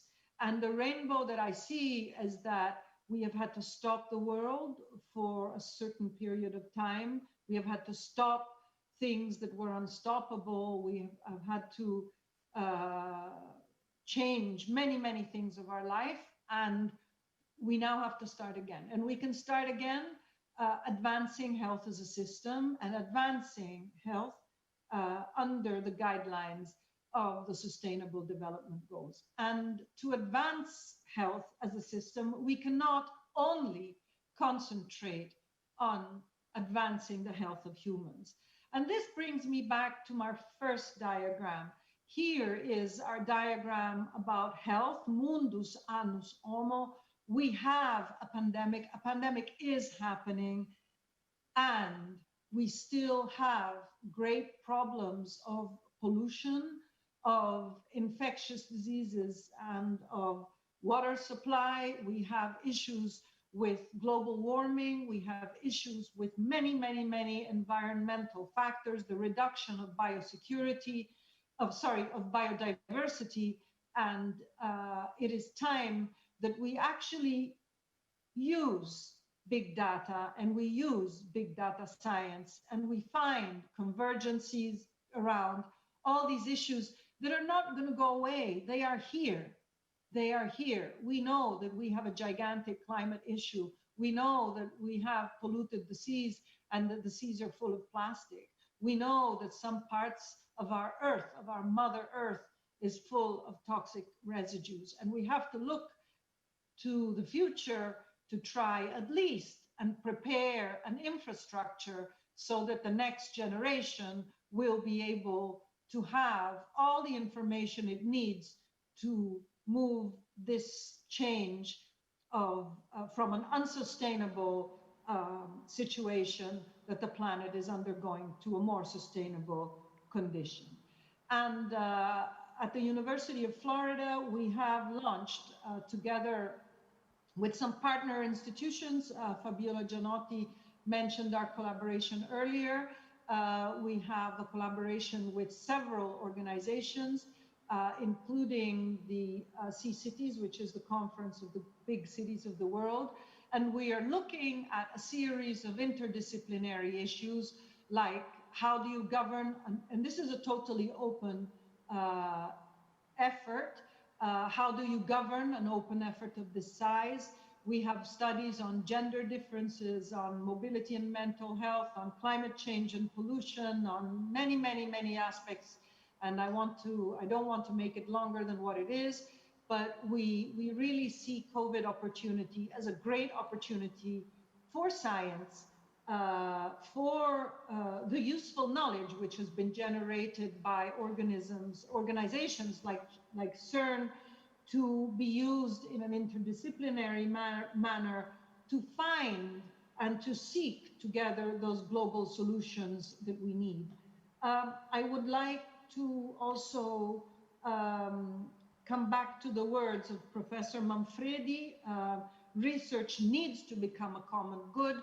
We need to foster interdisciplinarity, collaboration, and openness. And of course, the key to the future of open science is citizen science, which was mentioned before. So Homo sapiens, I think, are to be seen as the guardians of the planet, the guardians of health as a system. And I would really like to invite you to reflect on this rainbow within the cloud, which we should use and learn to exploit, because I think that time is ready for another paradigm shift. Thank you very much.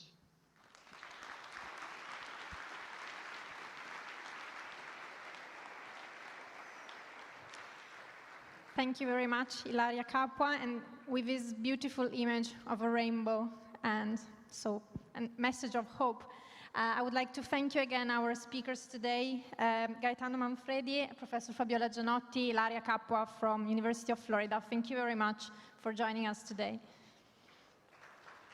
Thank you.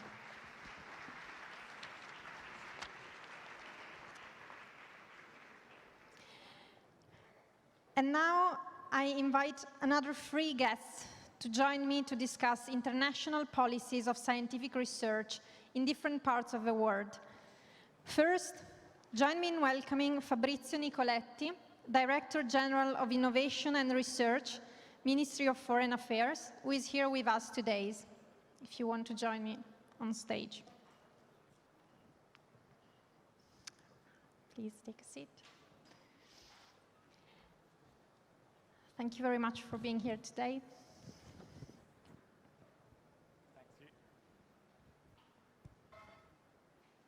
Thanks to you, and good afternoon to you all. I'll leave you the floor to you now. It's, first of all, I would like to underline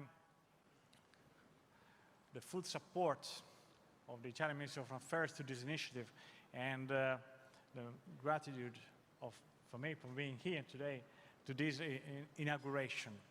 Obviously, when we were asked as the Ministry of Foreign Affairs to support the initiative, we accepted immediately, as we, with the Friuli Venezia Giulia region and with Trieste, of course, we have a great collaboration, and because, of course, we want to support the research system of this region and of the Italian system at all, speaking at large.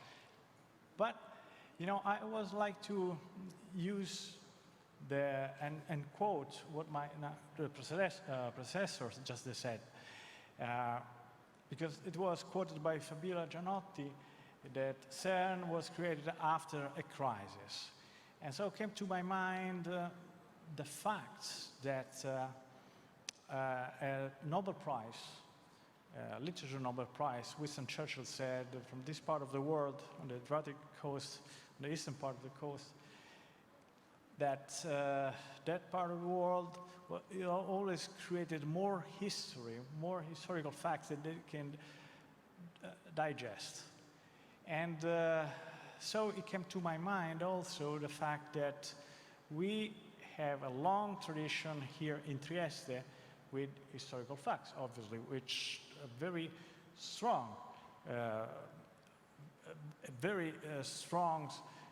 history, very important with many, many aspects from many points of view. Therefore, we can say proudly that Trieste now is, after so many years, has became back a vital place, a vital city, a vibrant city, which is showing how the city itself and the regions have digested all the history which was through this part of the world, and it is creating a huge sort of bridge between the Italian culture, the culture that we are from the other side of the borders, and it is definitely an example for friendship, peace. And this is, in the end, what is all about, what was said. Because if you think deeply, science is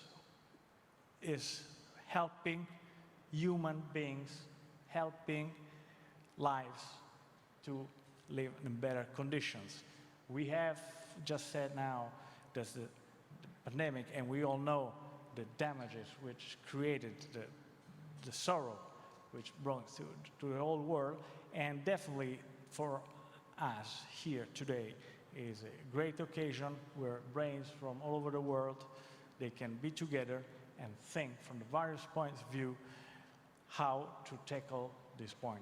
Ministry of Foreign Affairs is, in this aspect, is not only for supporting this initiative, but of course this is a mainstream in which we are involved, and we collaborate with all the institutions, not only Italian institutions, international institutions, because this is a common path that we are following together.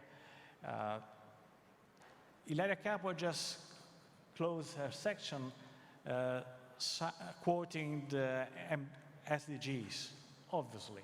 SDGs for us, for the whole world, and obviously for Italian Republic, it's definitely a key point that we want to hit, and for which we next year we will host in Italy the Youth COP 26, the pre-COP 26, and then as you know, Italy will have the presidency of the G20, and many subjects, many aspects of what was said and quoted early on are exactly in the topics that they will be discussed on those occasions.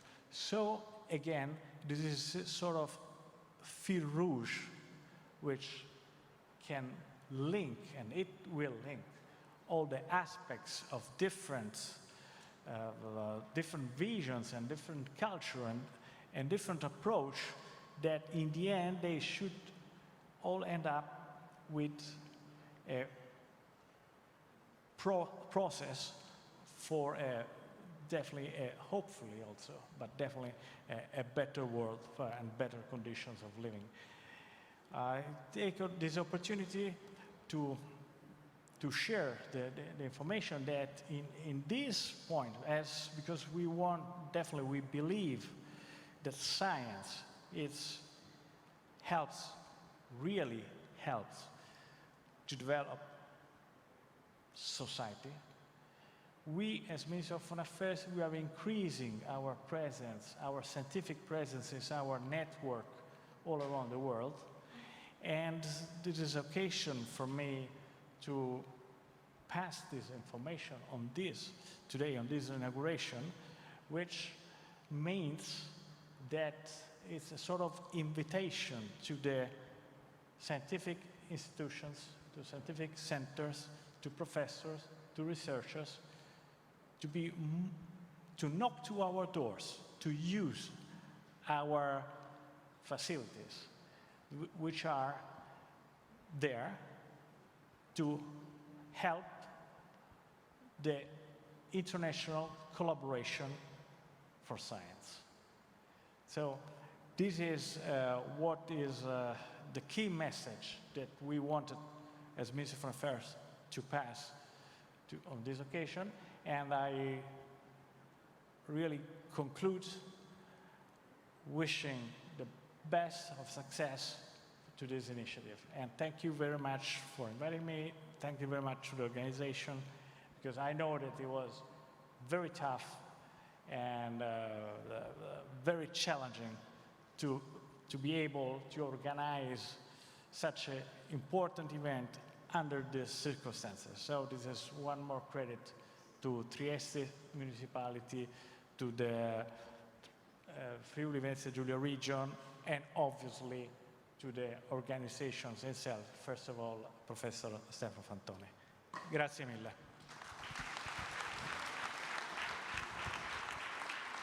Thank you very much, Mr. Nicoletti. And now a couple of speakers who are connected with us remotely. One of the key goals of EASOF 2020 Trieste is actually to make the city a reference point for new scientific and cultural connections between Western and Eastern Europe.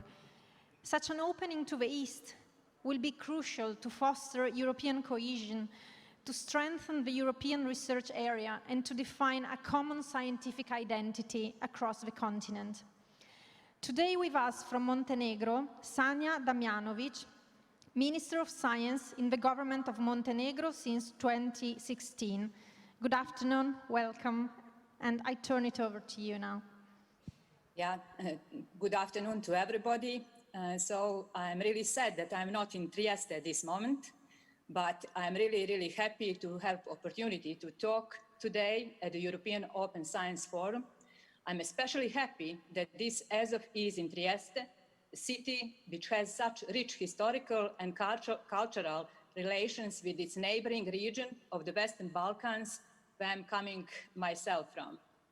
My perspective on the topic of science in society, one of the key topics of this year ESOF will be how I myself see this relationship being constructed in our region.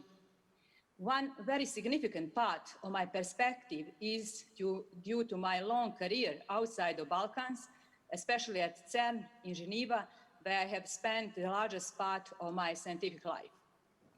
Probably we should all remember that in the past, our region had strong technological development, which enabled a rapid increase in the standard of living, strong industrialization, educational and cultural achievements.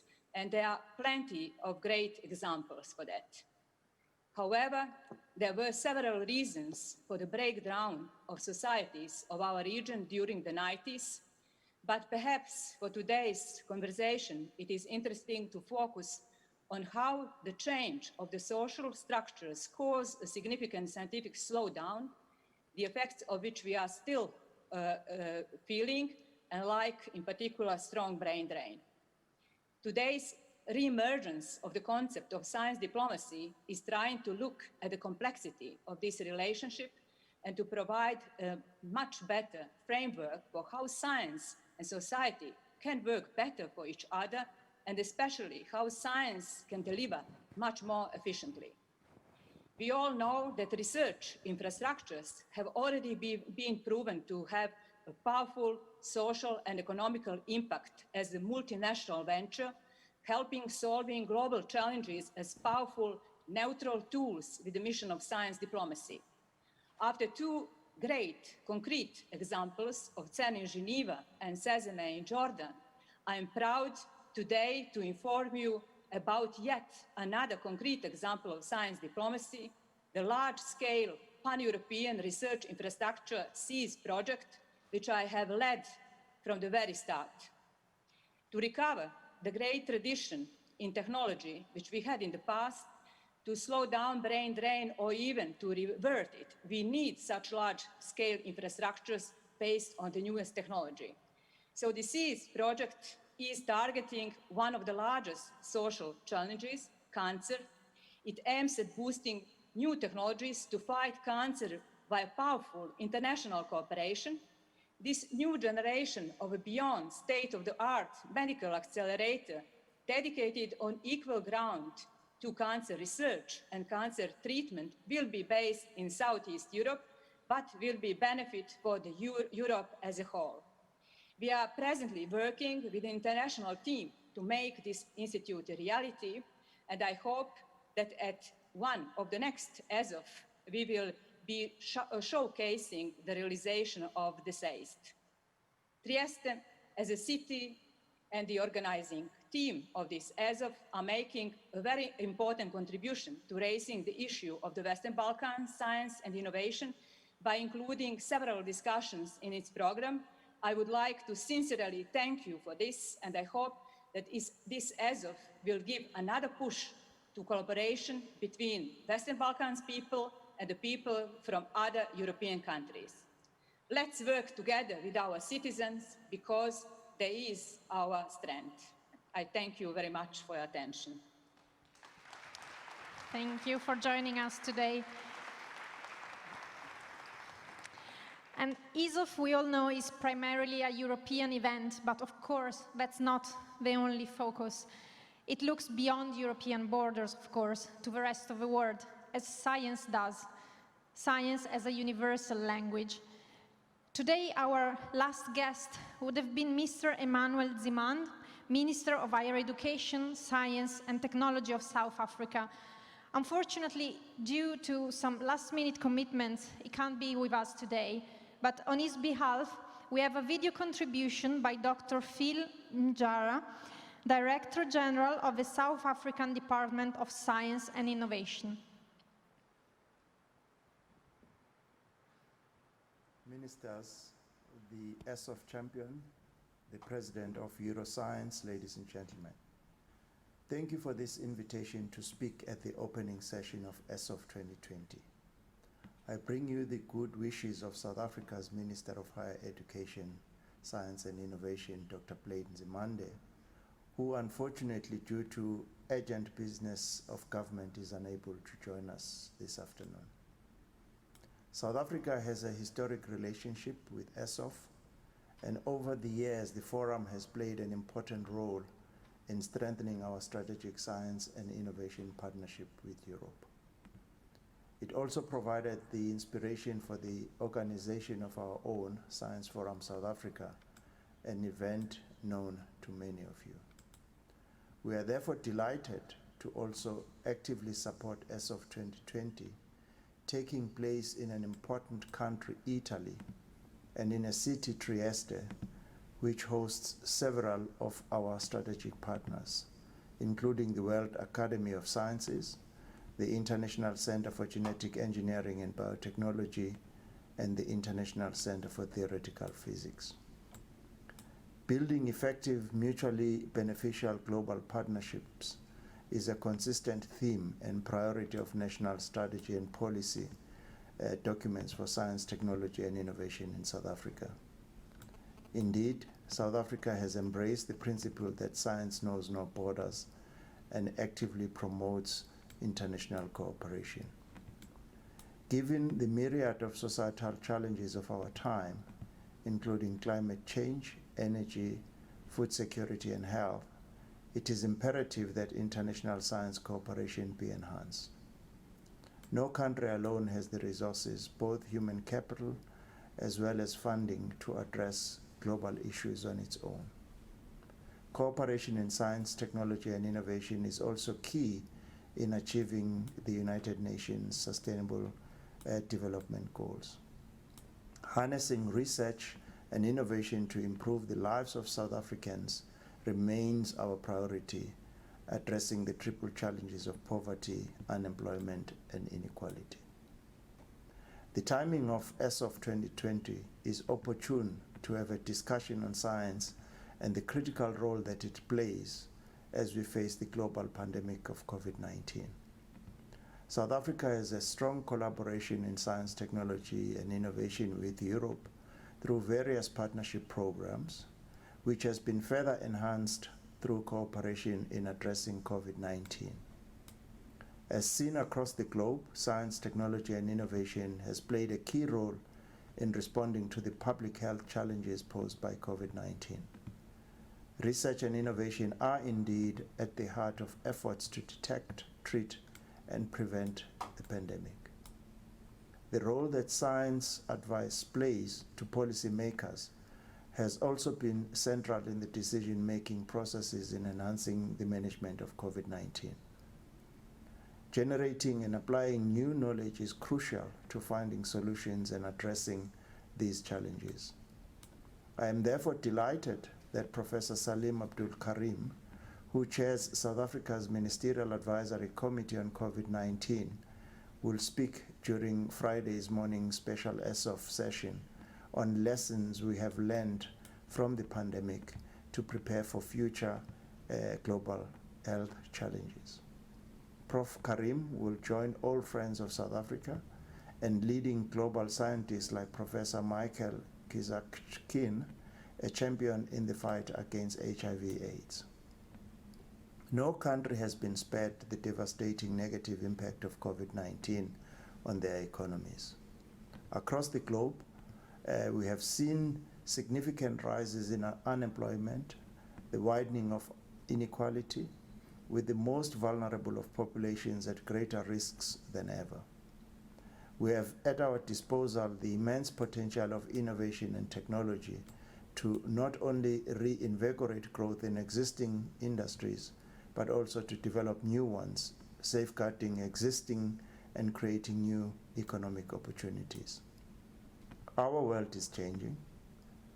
Not least among these changes are the greater interconnectivity between countries and continents, which means developments such as disease outbreaks in one region rapidly spread to another. Simply put, our problems are also our neighbors' problems. More than ever, we need greater global solidarity, especially, and this is perhaps the most pressing societal challenge of our time, to confront the rising, unacceptable, and very dangerous inequalities which impact on all aspects of our society. Nowhere is this more evident than the huge discrepancies, with regard to access to affordable health care citizens of our planet are faced with, often merely determined by the fortune of, or misfortune of where one is born. It is not only the nature of our challenges which are changing, but also the actors involved in responding to them. The role of non-state actors such as multinational companies have become essential, informing the need for new and innovative models for public-private partnerships. State actors are too changing. Emerging economies have stepped up their investment in research and innovation, and new South-South alliances offer new options for international cooperation. As we seek to understand and respond to these challenges, it is comforting to know that the role of science, technology, and innovation as instruments for sustainable development, including the improving quality of lives of our citizens, is featuring prominently on our political agenda. Despite the constraints of economic crisis, many countries have sustained and even increased their national research and innovation investments, which are bearing results as we collectively address global challenges.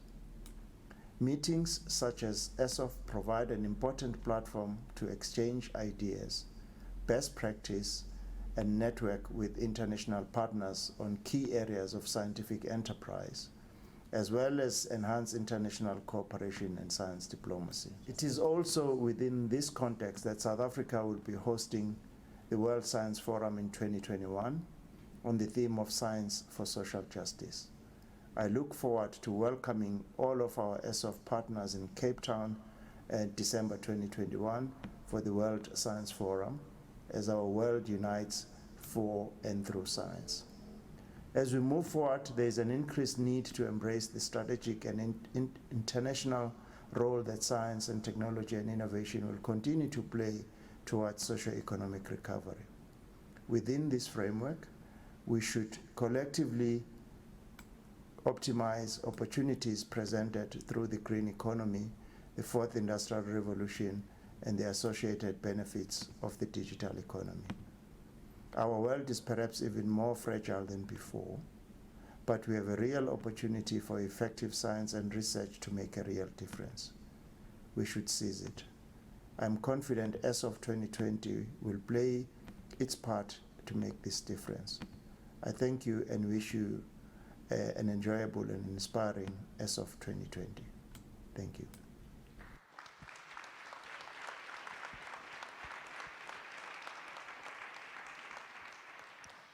Thank you very much. Let me thank you Thanks all the speakers again for their contribution. Thank you, Dr. Nicoletti. Thank you to Minister of Science of Montenegro and also to Dr. Phil Moara from South Africa.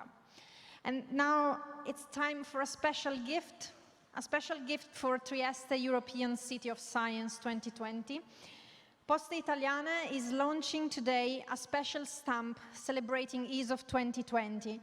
And this is the first time in ESOF history that a stamp is dedicated specifically to the event. This commemorative stamp was commissioned by Fondazione Internazionale Trieste and the Municipality of Trieste. It was printed by Istituto Poligrafico e Zecca dello Stato and designed by Sintesi Hub.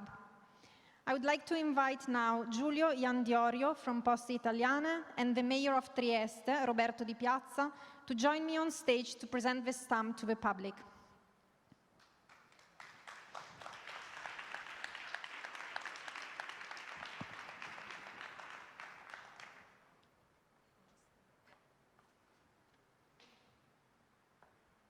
Yeah, we can just... Yeah, probably better.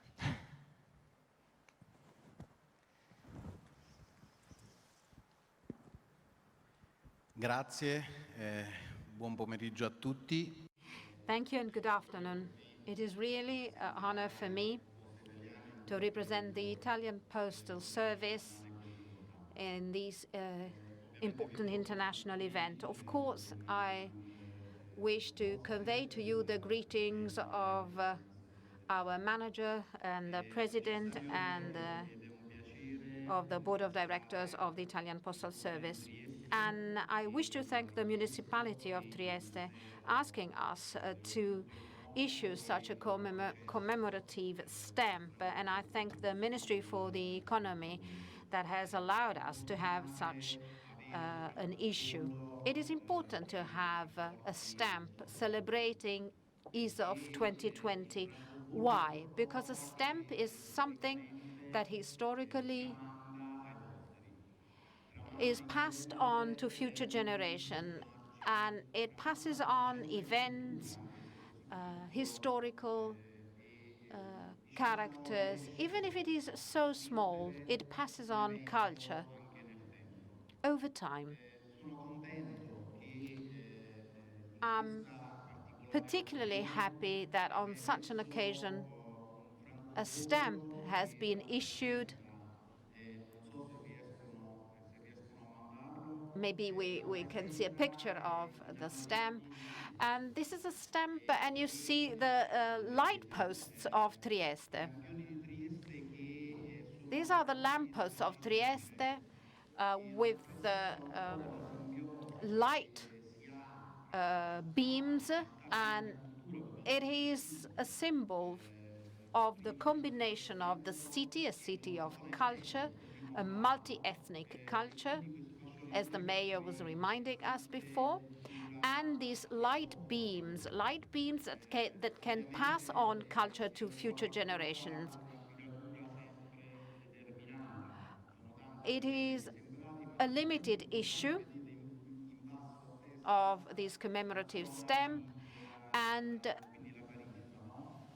you see the B1 area, which means that the stamp will be available not just in Italy, but also in Europe and in the Mediterranean area. And this is very important, I think. And for this, I thank the ministry once again. Stamps bring us memory. They do pass on culture to future generations. They stay in time. And I hope that this event will further contribute to disseminate culture and knowledge. Thank you. Thank you, Mr. Iandiorio. I wish to thank the Italian Postal Service. This is a very important for my city, the fact that attention has been drawn onto Trieste with the issue of this stamp. It's quite a nice memory of this event, Stefano. We've been so passionate about this event. We've been fighting against everything and everyone, but I think we can be very happy for what we have achieved. Thank you. I wish to thank the Italian Postal Service once again.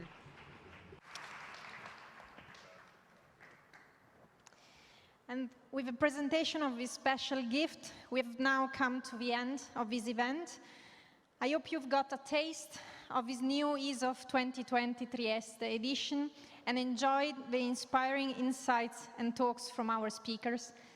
Before leaving you, I would like to thank once more all our guests and speakers, all the national, international, and local authorities, and all of you who have joined us today, here and all over the world. I hope you will enjoy the rich program of EASOF 2020 Trieste, and I wish you to spend a great time here in Trieste. Enjoy and keep safe. Thank you very much.